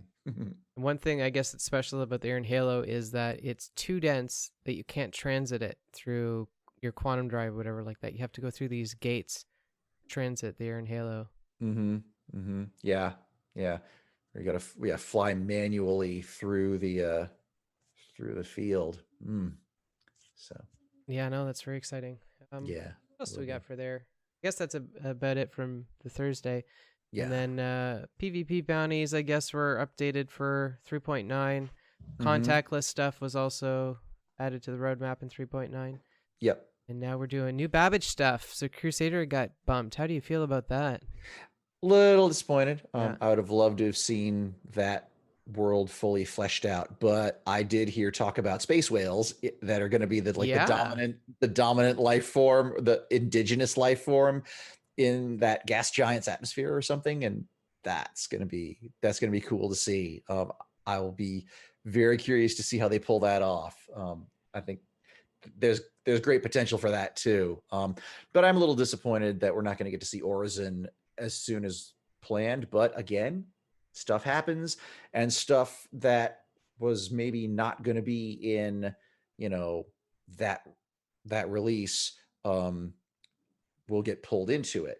It all depends on what the devs are able to produce. I mean, remember this whole landing on planets business, they hadn't even thought was going to be possible. And then one of their own guys just started tooling around for the heck of it at home because, that's what programmers do sometimes when they got nothing else to do. And he's like, oh no, actually, we can do this. And they're like, really? We can land on planets? Yeah, check it out. And all of a sudden went in a new direction, made the game even bigger in scope. Yeah. Whoops a daisy. Yeah, yeah. Sorry, not sorry though. Geez. Yeah, I think that's one of the big moments for me. I'll always remember in Star Citizen is the first step on the moon. Oh Which was yeah. Daymar, of course. Mm-hmm. And Mm-hmm. it was always in 2.6, 2.0 to 2.6 when the PTU Yep. came online, or Yep. PU came online, and you see your first steps. Like that was a feature that they had in 3.0 is you see your first steps. Yeah. Yeah. That was really cool. That was Never awesome. forget that. Yeah. Yeah. So, also I'm glad about the space whales, how they are saying this is associated with Crusader. Because, like, I was always wondering, I'm like, how is space whales going to fit? Like, how does that make any sense in a vacuum? And now we see it in a gas giant. It's like, oh, Yeah. sense. There were artists I remember. I don't know if they worked for NASA or JPL. They were like concept artists, envisioning what the atmosphere of Jupiter would be like, and would there be life forms at all? Would that be possible? And if they did exist, they would look like, blimps with eyes or something. So, Yeah, basically, like a whale, right? right, yeah, exactly, yeah, yeah, but just maybe whale shape, but it'd be like a big old gas bag kind of a thing. Yeah. Well, So, quite an adventure here. mm-hmm.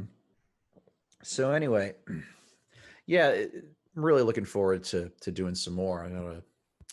Maybe I'll jump in after this. So, what else do you got for the future then?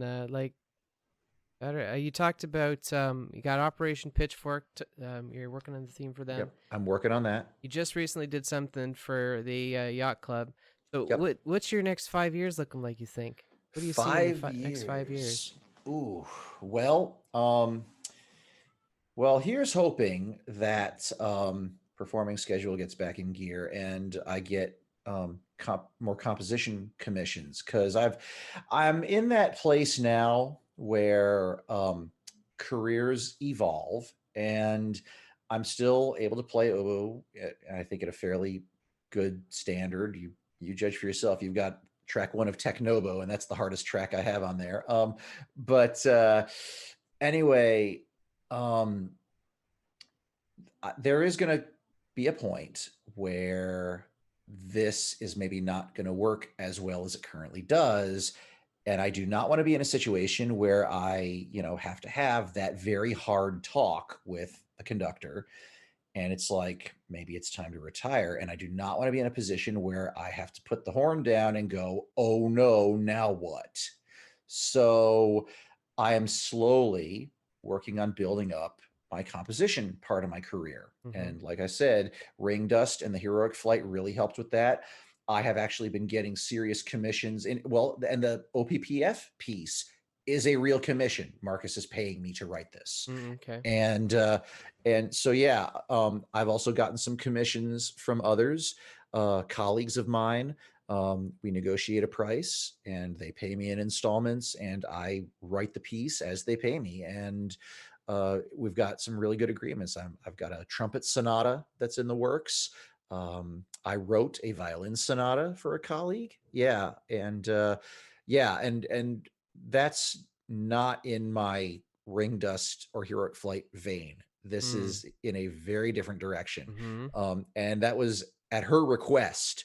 She Mm. wanted she wanted me to think outside of that James Horner box, and and I said, okay, I will. And so I wrote a piece that is, the first movement's about frustration, and I it's kind of atonal in a lot of ways. And then the second movement is about um, falling in love, marriage, and then that falling apart. And then the third movement is about the joy of having her child. And I basically set those emotions from her perspective to music. And that's a heck of a responsibility, because she's describing life events to me and I'm having to sort of guess and, and sort of picture in my mind's ear, not my mind's eye, what would that sound like, in terms of a violin and a piano playing together. And so, I throw some stuff at the wall and see what sticks and write it down and then present it to her. And she was very happy with the results. So, yay. Was that a Star Citizen person? No, no. No. Pensacola Symphony, fantastic violinist. Also plays with NFSO sometimes. So, yeah.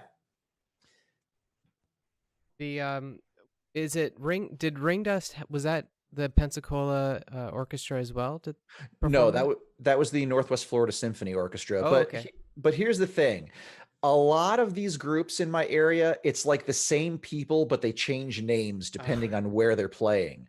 It's not all the same people, but it's many. There are 5 orchestras in my vicinity, about an either immediately where I am, PSO, or like an hour's drive away in the different cardinal directions, except south, because then you drive into the ocean. But if yeah, so these groups usually, there's a pool of really serious full-time level orchestral musicians in this region, and they come from as far as 3 hours away, and they all come descend upon one of these towns or cities, and we play together, and we take it very seriously, just as seriously as the Atlanta Symphony or the Toronto Symphony. And then we get our paychecks and we disperse, go home, and then next concert next week, oh, we converge on this location and we play. So that's the way that works. That's really cool. I've always wondered that actually. Like you guys are just like a rock band basically going from gig to gig. In some ways, yeah, yeah. And music is not necessarily the staple of everyone's lives. There are a lot of people in this region that are able to make it full time as a musician, as long as they also have some teaching job going on as well. A lot of the people that I work with, they're band directors, orchestra, youth orchestra directors. And then there are some people who don't do that at all. The lead bass player in the Northwest Florida Symphony is a criminal defense attorney. And actually his predecessor was also, I think he was a will attorney or something. Like he was an attorney as well. And one of our awesome clarinet players is a high level realtor. So, you know, you make it work. Everyone's got these secret lives. I know Um, it. I mean, I hope that your life within like Star Citizen subcontracting does well and can improve. Like, I've worked with Haskaha and Uther Riley in the past, and such talented people, and Oh yeah. they could have a living just in Star Citizen. They're so popular, and I Yeah. I hope for more of that because they're such talented people, and you and I we've seen a lot of this talent, and I want to flourish that talent almost. Yeah. I want good Yeah. things No. to happen from it. Yeah, absolutely. Absolutely. And it's inspiring. I mean, Yeah, we check each other's work out and we're inspired by it. And I there may even be some things of Utho's work going in my head when I was writing my techno stuff and and Cadence stuff too. I mean, we're all influenced by each other. There's no getting around that.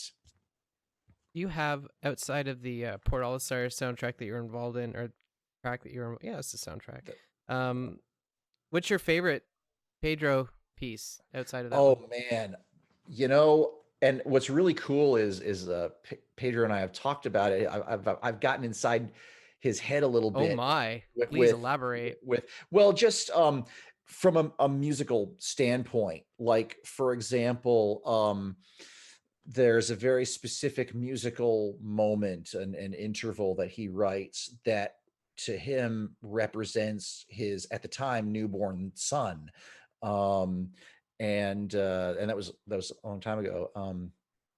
And yeah, that ta da tee dee, that was in the launcher music. That if I remember correctly, that's it was inspired by his child Okay. being born.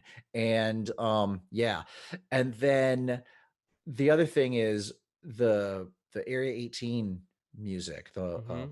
yeah, Do that do do do. yeah, that and also um the Hurston Dynamics music when you're in Lorville, when you first wake up and you hear that low Yes, rumbling yes. low B, and then you hear that really high tinny D coming in. It sounds like a glass harmonica being played.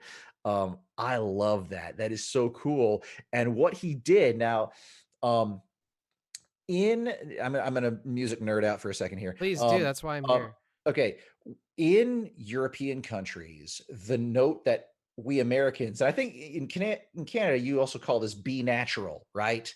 Um, in European countries, that note is actually given the letter name of H. What? I've never heard of that before. I am not joking. This is fact. Okay. Look up a piece by a German composer in B minor or like Dvorak's cello concerto. Okay. It's called concerto in H minor. And so that note that we call in America B natural, Europeans call that H, and then the D. So he did the initials Hurston Yes, Dynamics yes, in the yes. very beginning Yes, I of remember that this. tune. Mm-hmm. So that is really clever. I love that. And just these little subtle things, if you know what to listen for and you hear him talk about it, it's like, oh my gosh, yes, it's right there. So I'm I very think that's ex- really neat. I'm very excited to see what he comes up with in the future. I really Oh want more of yes. his stuff desperately because Uh-huh. he seems like he's worked with Hans Zimmer before, right? If I'm not mistaken. I I would not be surprised. I don't remember off the top of my head. Okay. But I mean, he's been writing game stuff now for a little while, for a while now. He's been doing a bunch of things. And have you checked out his YouTube channel? I mean, you must have. Oh yeah, yeah. I listen to him on stream all the time. Yeah, I So mean, he writes some really great stuff. I mean, he was commissioned by the government of Portugal to write a requiem mass. I mean, and this was before he was doing Star Citizen. So the man had massive writing chops to begin with. So, I mean, seriously. yeah, I'm very impressed. Yeah, and for those of you that are watching, go check out Pedro's YouTube channel and look up Requiem Inés de Castro. I think that's what it's called. His Requiem. That was commissioned by the government of the country of Portugal for him to write. So, yeah, I always got get chops. I always get a strong feeling of Hans Zimmer. I really thought it was Hans Zimmer. Same dude who did Pirates of the Caribbean. Thought it was Hans.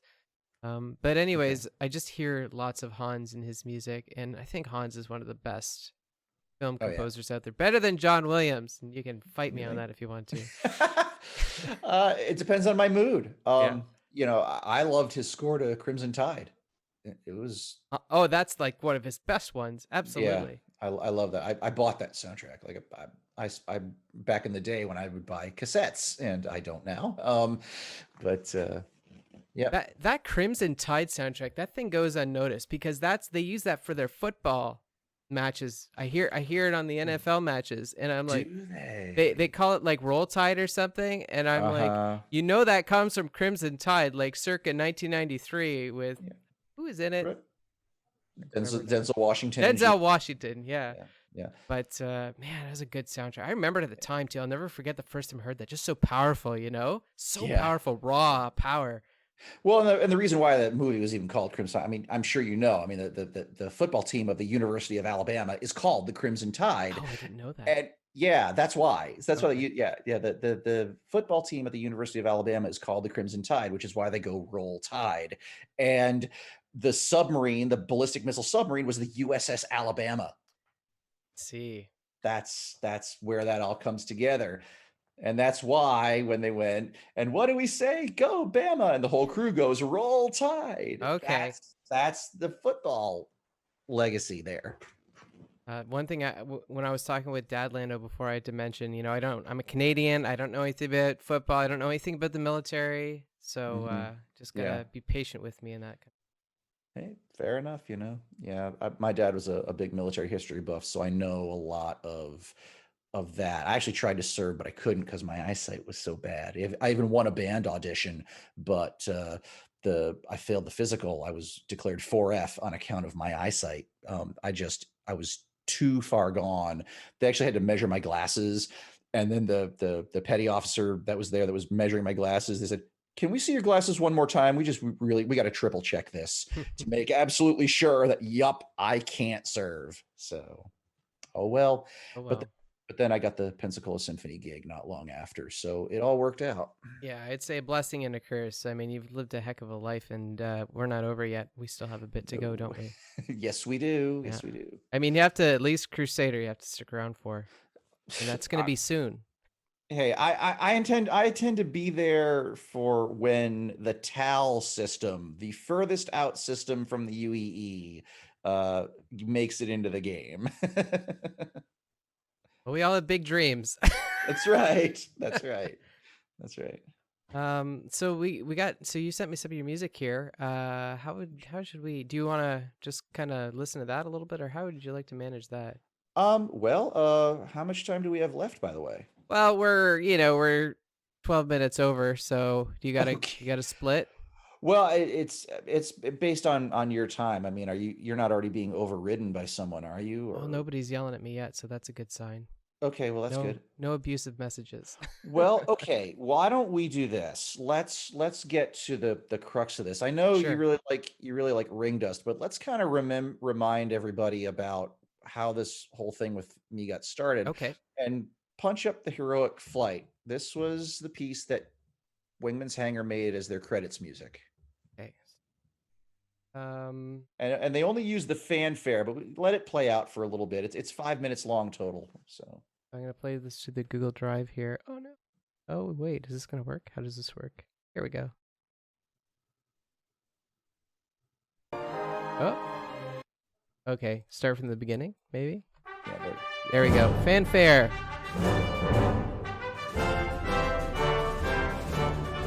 I'm not actually hearing it because I'm guessing it's folks at home hearing it.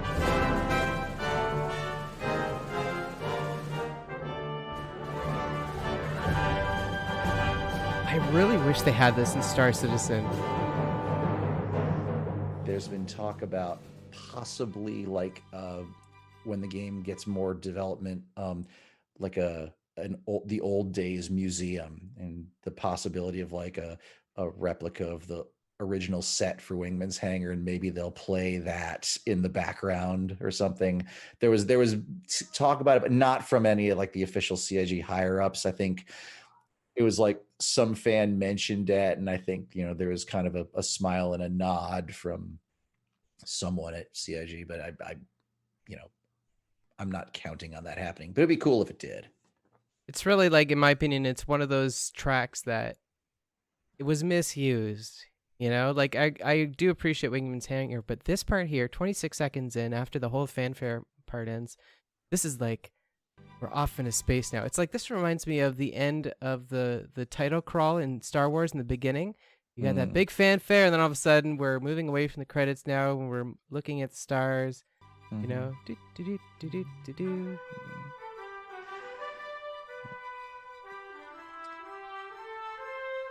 See, and then we introduce a bit of melody.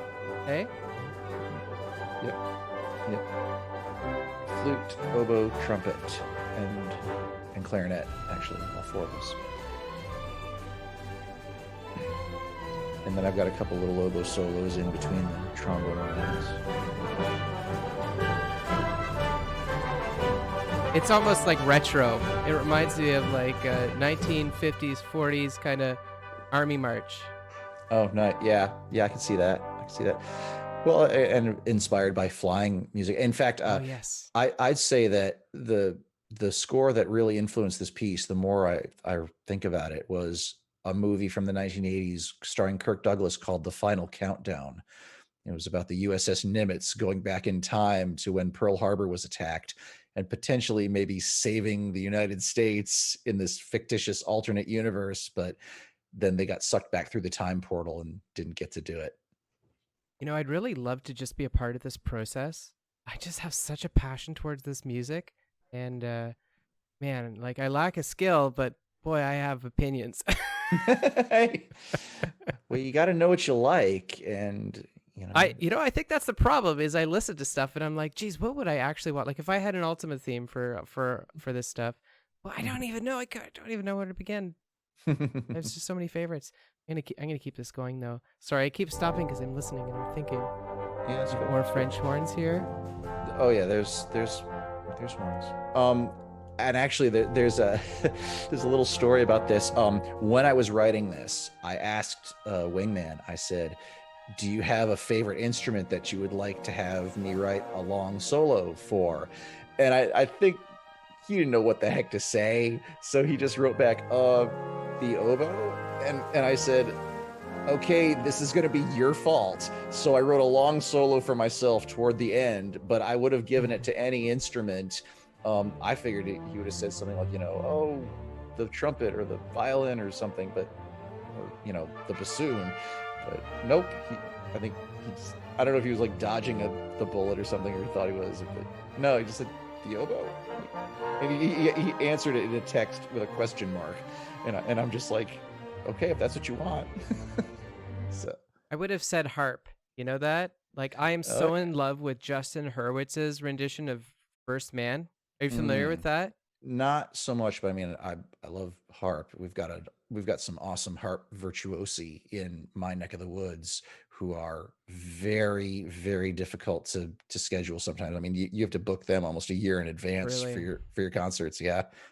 And I saw a girl just walking the park a couple days ago. There was a girl just sitting in the park playing a harp, and I just wanted to sit there and listen. And Nice. If you haven't checked out the First Man movie, it's about Ryan Reynolds, I think, or not Ryan. Okay. Sorry, but it's about Neil Armstrong. It's a pop music or pop movie. Okay. And the music in there, it just gets you right to the soul, man. Like the harp. Nice. Just listen to that harp. It's crazy. Cool. Nice. I digress.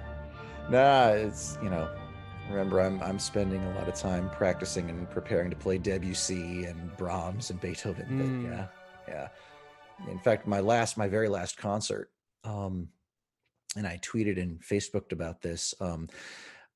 We played Beethoven's Seventh Symphony, and I think it was an experience that it was a privilege to get to do. It was the best rendition of Beethoven's Seven I ever got to participate in, and it was so good. And that was the Northwest Florida Symphony. It was great. That's another thing I was curious about is like when they play Ring Dust, how many times do they actually have to play it before they play it?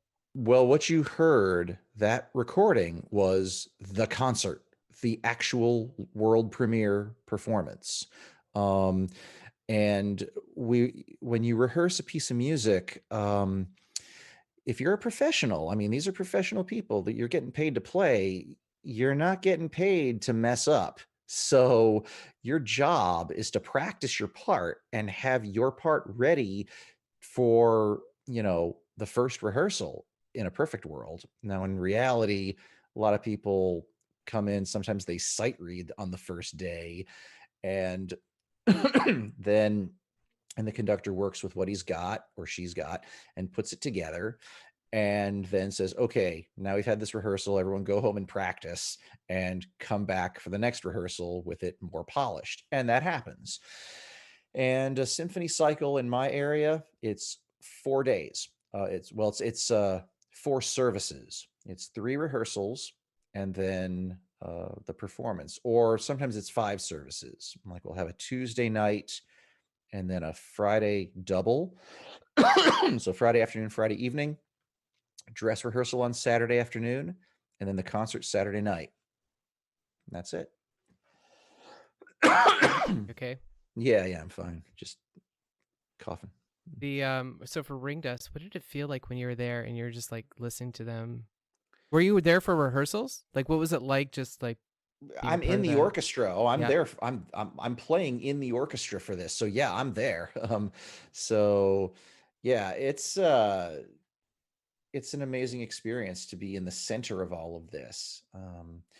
There've only been a few pieces that I've written where I have not been a participant in the performance, and yeah, getting to play my own stuff, and I feel like, I'm there, I'm sharing it with my colleagues who are also my friends, which I'm told is not a normal thing in classical music. Yeah, it's like a lot of us, like there is an esprit de corps with the musicians in this region, and um, a lot of us are friends, and we all will get together and go to the bar after a concert or something, and just have a few drinks and celebrate our mutual accomplishment. Hmm.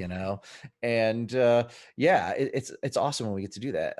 And so in my particular case, getting to play with these awesome players here, um it's like I'm sharing with them this thing that I created, and that I hope they like, because I'm writing with them in mind.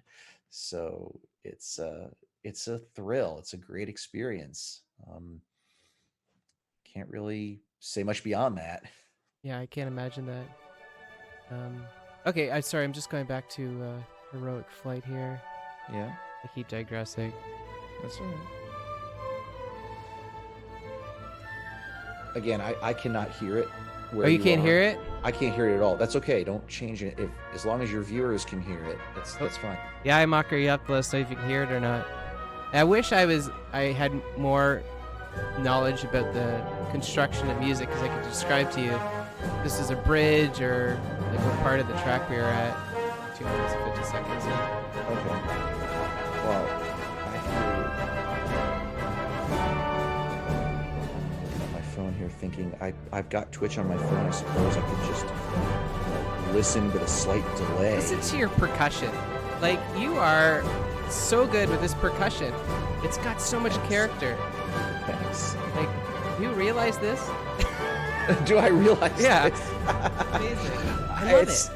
I write what I think sounds cool, what speaks to me, and if it's appreciated, I appreciate the appreciation. Really, thank you. Where do you find these drums? These are like those big Japanese drums. You know? Oh well, let's see. Heroic Flight is scored for timpani, and then kind of a traditional orchestra percussion section. Actually, it's scored for timpani, which is pretty standard, and those are the big kettle drums, and then crash cymbals and bass drum and snare drum. And that's actually it. There's not anything more advanced than that. But again, I kind of felt like that's all I needed. that's all that's required, and you're liking it, so I must have done something right.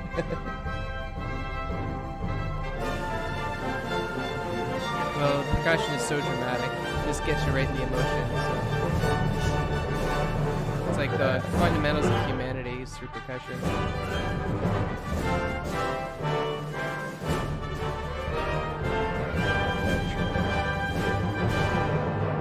What a great ending. And you get that drum roll at the end too. Do do do do do do. You know? Yeah. Oh yeah. Wanted to do a big solo timpani solo moment at the end. Yep. Yeah. Yep. So Gala okay, so played that's back out of cool. it. Well, so what else do you got for us here to look at, play with? Okay. Well, here's something a little bit different. Go into the, is it Forward Reflections? These are my Star Citizen inspired pieces. Okay. Yeah. So the first one is called Nikki's Voyage. And that's the piece that I wrote for Batgirl for Star Citizen AA, and she still uses it. And it's a little bit different from the version she uses. She uses an all-synth orchestra version. This one combines live playing from my symphony colleagues. When I did this album, I brought in some live musicians to play along with the digital orchestra. I just took the people I have involved in this are all colleagues and friends of mine. Dale Regal, trumpet, Stephanie Regal, his wife, on flute, and Richard Jernigan, our principal clarinet, myself on oboe and English horn, Jacqueline Adams, our principal horn, and Barb Gabriel, at the time, not anymore, she retired, principal cello player. And so those are the folks that are playing live. So if you hear what sounds like a live one of those, that's them. So yeah, what I call the Forward Reflections Ensemble, all of us are contributing to this version of the Batgirl theme.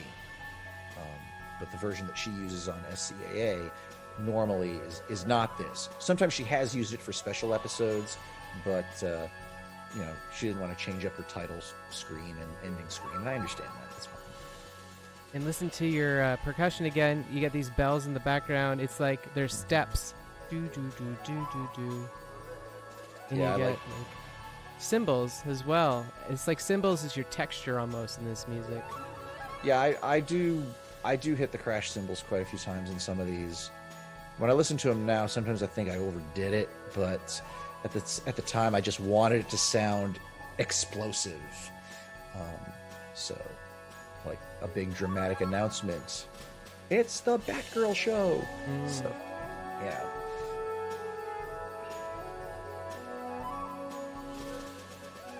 By the way, Twitch seems to be saying the broadcast is over.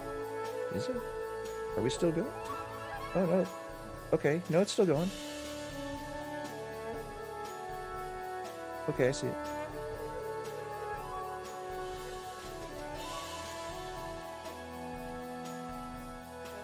Okay, and I actually can hear it.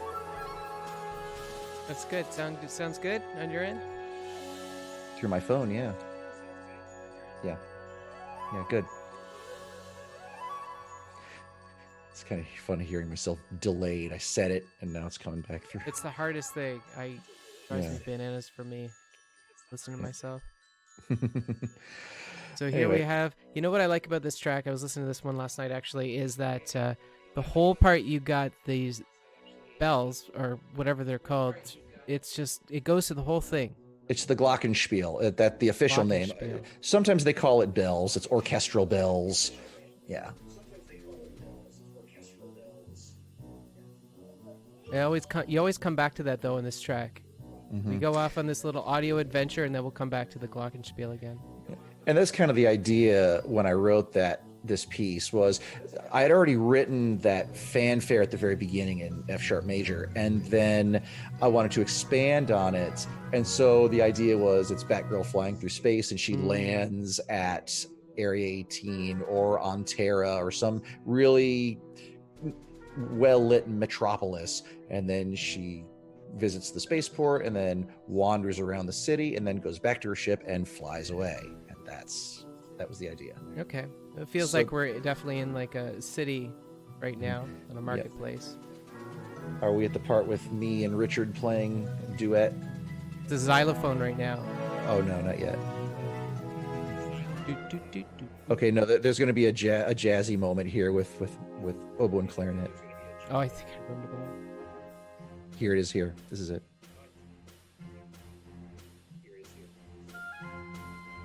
First me. Yep.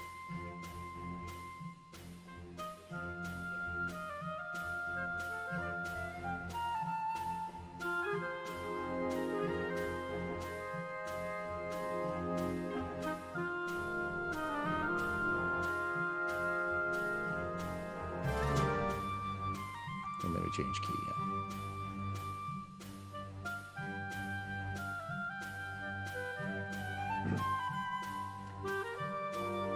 Is there a flute in there as well? Yep. Yeah. Stephanie's flute. Yeah. Got so much character to it.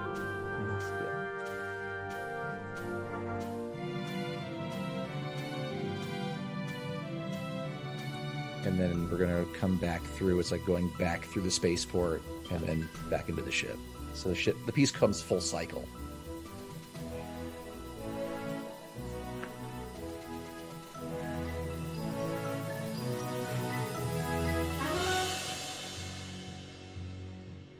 Like if you look at this waveform, and even it looks like a journey, you know. Yeah. Never thought about it that way, but yeah.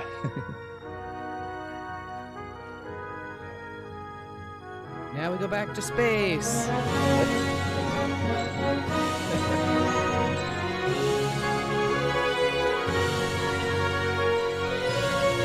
Oh, this is wonderful.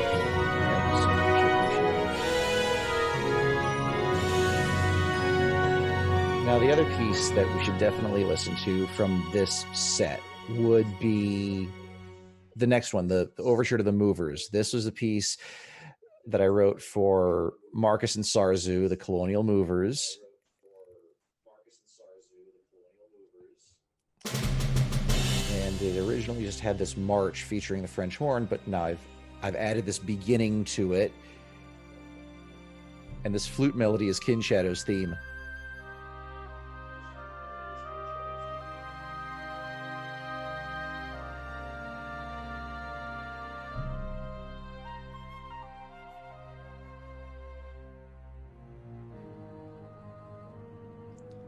So it's like menacing in the background on the trail of the Colonial Movers because they screwed up his delivering a bomb to Legante mission, and so he's coming after them.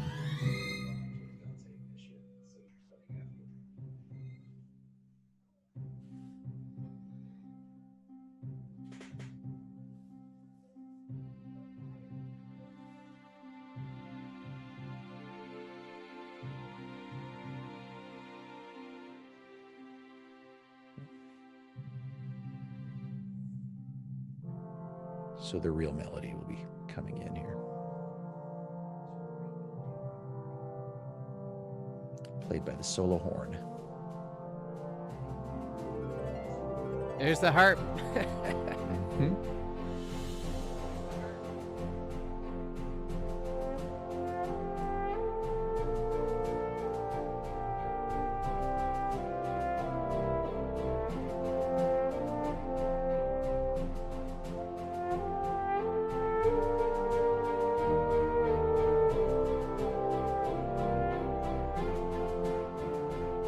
Now the woodwinds.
There's like a romance almost.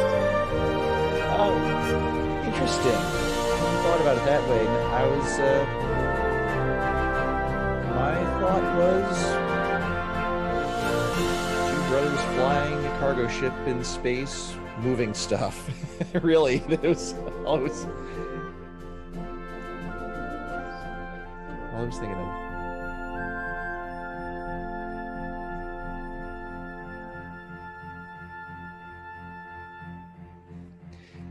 But hey, if you get a different sense from it, that's great. I mean, music touches us in so many different ways. Yeah, it does. So those are the tracks that deal with known members of the Star Citizen community, I would say. Now, if you want to hear the piece that is dedicated to Pedro, go to Majestic Vastness. Okay. This is the one that's very much derived from his launcher theme. I do a sort of a kind of a paraphrase of that famous da da da da da da da da da da da thing with the chords This. changing. Yep. Oh yeah, when I first heard this, I thought it was like a B-roll for Star Citizen. I kind of like this better. What is that noise, that weird noise in the background? That is a marimba doing a roll.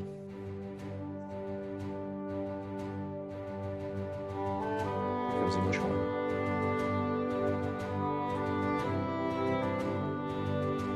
Imagine loading up the launcher and listening to this. I'd be thrilled.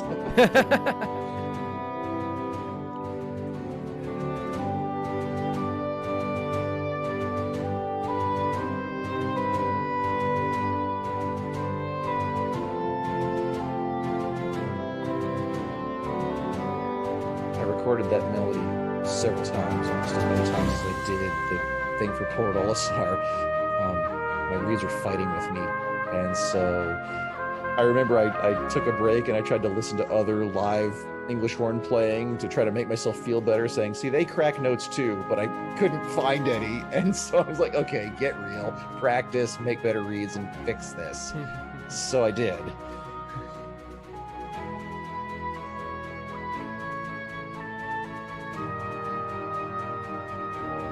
It's me playing with myself. Oboe and English horn together.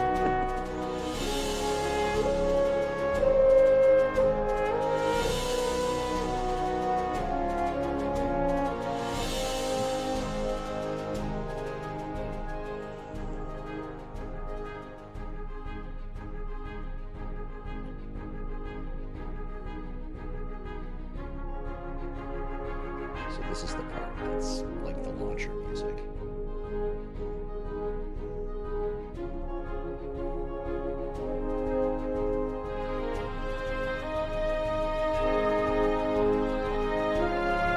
Church bell in there, it sounds like. Chimes.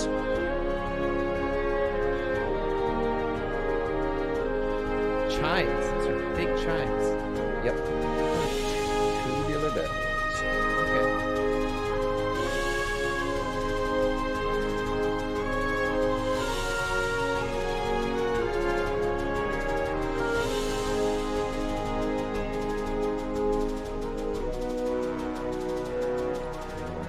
Solo. Always movement with you.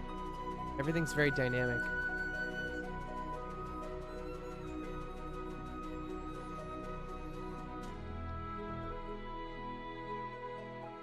Off to the next scene, you know? Yeah. It's a journey. Listening to your music is a journey. Thanks. I do try to come up with the idea of a journey. I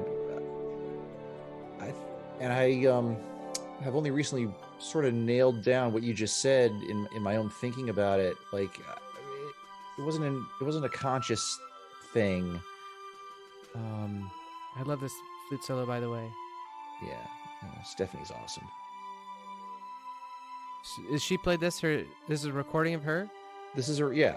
Yeah. In fact, if you look on, if you do Facebook at all, you can look there. Look in the distant past. I think 2014 or something. And you will see I took pictures of everyone sitting at my microphone, either getting ready to play. Sometimes they're smiling into the camera, and other times they're just playing. But yeah, 6 professional orchestra musicians participated in this. She's even got a vibrato in the flute. Hey, how do you even do that? That's training. That's Wow. she's awesome. Yeah, I've got great colleagues who are all also friends. That was great. Thank you so Thanks. much. Thanks. Yeah, that was the piece that I dedicated to Pedro, and I made sure that he got that one from me right off the press. So I sent that to him specifically. He was thrilled. How do you create a melody? Do you just like put random notes and you're like, that sounds good? That's a tough question because sometimes yes, sometimes no. It's hang on a second. I'm gonna turn my phone off now. It's I'm sorry, the delay is driving me crazy. I understand. I 100% understand. But anyway, so coming up with a melody. Sometimes I'll just get an idea and I'll hum it a little bit and kind of develop it sort of naturally. Just let an idea evolve. Um, I don't know. It's hard to say. It almost. I don't know. I don't want to sound all metaphysical or something, but sometimes it just feels like the muse is working through me.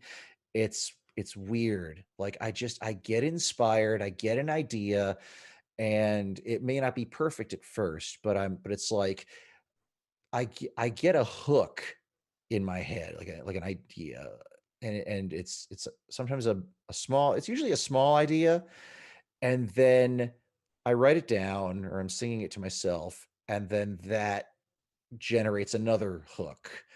And so we add to it, and we just let this thing grow. So I guess my music, it I don't it's not a math problem, okay? It's something that develops organically, and sometimes you're inspired to come up with new ideas, and other times it's like banging your head against a wall. There have been pieces I've written, like the Heroic Flight, I wrote in 3 days. Wow. I wrote it in 3 days, the Wow. entire thing. And here's the funny part. I started writing the melody while sitting in the middle of an opera rehearsal. Hmm. We were rehearsing an opera called The Barber of Seville, and the oboe doesn't play that much in the first half of the opera. In fact, probably one of the most famous songs from that is the baritone Figaro, singing la da da da da da da da da la la. There's no oboe in that. So my friends in the flutes and clarinets, they're all playing, and I'm just sitting there bored, and I'm thinking, you got to write something for Wingman's Hangar. And I just took my notepad off the stand. I had it there with me, and I just started writing. And I just somehow, again, it was like the muse was talking to me, and I blocked everybody out and just started writing, and had this, 12 measure long melody by the time it was time for me to start playing again. And then I played for a while, and then once again I was at a place in the opera where I didn't have to play for several songs. So I'm like, okay, now have a contrasting theme, something in the low strings and the bassoons to offset it and make it sound sinister. And so I started writing that. um, and then I just kind of sketched out accompaniment, and that was it. I took that home, this one page of sketches, sat down at my laptop that I was using at the time, and just totally went in the zone and was just writing and writing. It just flowed from me. It's almost like, again, like having a Roger Rabbit moment where your eyes are growing big, and I'm like, where is this coming from? I don't know, but keep writing. Um, and so there's that. And then there are times, um, actually in my oboe concerto, the second and third movements actually came very quickly, just as quickly as the Wingman's Hangar theme, as Heroic Flight. But the first movement, it took literally a year. Hmm. Wow. It like I had ideas, but it was like a whole bunch of beginnings. There was no development. There was no sections. I would put things together and like this is going to work, and then I play it for myself, and I'm like, that's unsatisfying. There's like it's like a bunch of jump cuts, and I just broke my neck several times in them. So what the heck? So now it's like, okay, you got these ideas, now just stretch, add measures in between them, and just put some stuff in there. And coming up with some of that transitional material in my oboe concerto, it was just like,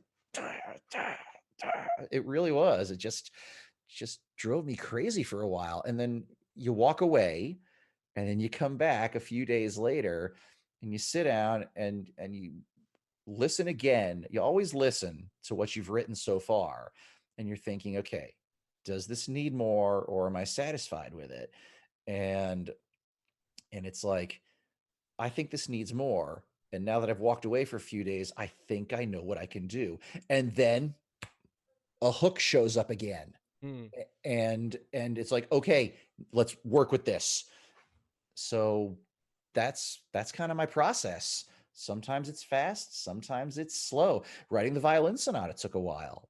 I actually had this whole initial idea laid out, and my commissioner said that sounds really beautiful, but that's not what I was looking for. I need more raw emotions. So I was like, back to the drawing board, Yep. and now time to write in something completely different from what I'm used to. But it was a good exercise. I could still generate a hook and have that happen, and it be atonal sounding at first. There are some tonal, nice, pretty moments in it, but I felt like I was given an opportunity to try to create, more raw feelings of anger and frustration in what I write, and that was great. So, but it took a while to get there. I want to recommend you a piece of music, if Okay. you could. Yeah. I'm just curious to know your thoughts on it because it's something I really like a lot. It's Industry by Michael Gordon. You've heard of it before? It's Michael Gordon, I guess, is a friend of Johnny Greenwood, and these Michael Gordon is another guy who comes from like the rock scene, and then he Okay. joins the classical scene, and this is a 12-minute cello solo, and it's wild. So I just wanted to throw All right. that at you All right. and see I've what got my happens. phone on. I'm gonna listen. Sure. Well, we don't need to do that now. It's 12 minutes long, so Oh, okay. yeah, it's Can you homework. send me a link? I don't. I'm always open to listen to stuff. That sounds good. Yeah. Yeah. Okay. Well, we're at 2 hours and 17 minutes now, so I think that's a goodly amount of time. I agree. Man, I could keep going though. I'm not gonna lie. Um, you got SoundCloud. You're selling albums on Google Play as well, Yep, and iTunes Amazon or Prime, Amazon Prime. iTunes, yeah, all of the major streaming services have forward reflections. Um, and if you look at my Twitter bio, I even put in my Facebook too. If you can ask Alexa, play Matthew Fossa, and she will say shuffling music by Matthew Fossa, and there's forward reflections. So if you wanna, anybody out there listening, check out his Facebook, his SoundCloud, purchase some of his music. Um, any other icing on the cake Thanks. that we might have missed? Uh, Stand by for Technobo. Totally new idea. Yeah, yeah. It's like techno, but then the O is capitalized and oboe, OBOE at the end of it. Yeah. So it is a hybrid album, kind of like Forward Reflections, but with a lot more electronica sounding stuff. It's not all electronica. I think I've managed to intersperse a few a few nice orchestral instruments. I think you'll, if you love the way I handle percussion, I think you particularly, Segellion, will love it. Um, and because, yeah, I mean, techno dance floor music. I mean, I made a joke when I sent the preliminary work to some friends. I said, you know, turn on your black lights and snap a couple of glow sticks and get ready to hit the floor, at Cool. least in your living room. So Well, yeah. I very much look forward to that coming out, and it's great. K Penguin's here. He is like the guy in charge of the night crew, and Oh, he is. cool. We're always disagreeing on the music that I should play on my stream because he doesn't like classical at all. He likes the electronic stuff. So maybe what your next music will be is going to be perfect for both of us. Something for everyone. Yeah. That's, yeah. This sort of hybrid I don't think has been done. And that's the other thing, I want to do something. I do want to do new things. And it's gotten, when I've tried to describe it to people, I've gotten mixed responses, some encouragement, and some people going, and I'm thinking, yes, this is where it needs to be. Because if everybody is going yay, then it's like you're sucking your thumb, kind of. It's like you're spoon feeding what everyone wants to hear, but you got to push the envelope a little bit. And combining, classical instruments, especially ones that are thought to be classical only, like the oboe and the bassoon, and not so much the violin, that can cross over pretty well, Yeah, but Lindsey especially, Sterling has proved that. oh yeah, yeah. um so Anyway, yeah, especially like double reeds and stuff. They're thought to be, orchestra or band only. And I'm thinking, no, let's add some nice techno beats and see what happens. So that's what I'm doing. And if some people find that a little bit weird, I kind of feel like good. This is something folks need. This is good. Weird is good, uncomfortable is good. Yeah, I mean, look at what happened at Rite of Spring, the world premiere of the Rite of Spring that caused a riot. Stravinsky had to escape out the bathroom window. Oh my god, that's crazy. Yeah, yeah, yeah. And what was interesting though is the story behind that is, um, it was exactly what I'm talking about with how my idea for Technobo was received. They weren't having a riot, but disagreement. And what happened was there were people there that were watching the ballet and wanting to experience new art. And they were very interested in that. And then there were other people, more, quote, conservative types, and I don't, not politically speaking, but you know what I mean, more traditionalists who were listening to it and they didn't like it. And like there was a famous composer, Camille Saint-Saëns, who supposedly like just walked out after the first few notes because the high bassoon just sounded so crass to him. And and then people were starting to jeer at the performance, out loud. Meanwhile, other people that were wanting to listen were telling him to shut up. And then fights started breaking out. What? So, yeah, and all of a sudden it just swelled into this big riot, especially when the dancers showed up. Remember, this was 1913, and they were very Hmm. scantily clad because they were supposed to look like a bunch of tribal folk living in Russia pre modern civilization doing a human sacrifice. And so a lot of people couldn't handle that, and so people were fighting. Get them off the stage, put clothes on them. And Stravinsky had to supposedly, as maybe urban legend goes, escape out a bathroom window to avoid the mob. That's wild. Hey, that's what I was saying before. Like, music can reach us at the fundamental level as being a human. It's Hmm. almost like ingrained in our DNA to a certain extent. It's like the beat of our heart is the percussion within the music. Like mind control, almost manipulation can direct our emotions in certain ways. That's true. That's true. Talking about the heartbeats, and all of a sudden, my first thought, my wife and I love Doctor Who, is like, and if you're a Gallifreyan, it's actually a pretty cool rhythm. Da da da dum, da da da dum, da da da dum. uh, Anyways, All right. Well, Mufasa, thank you so much for coming on this show.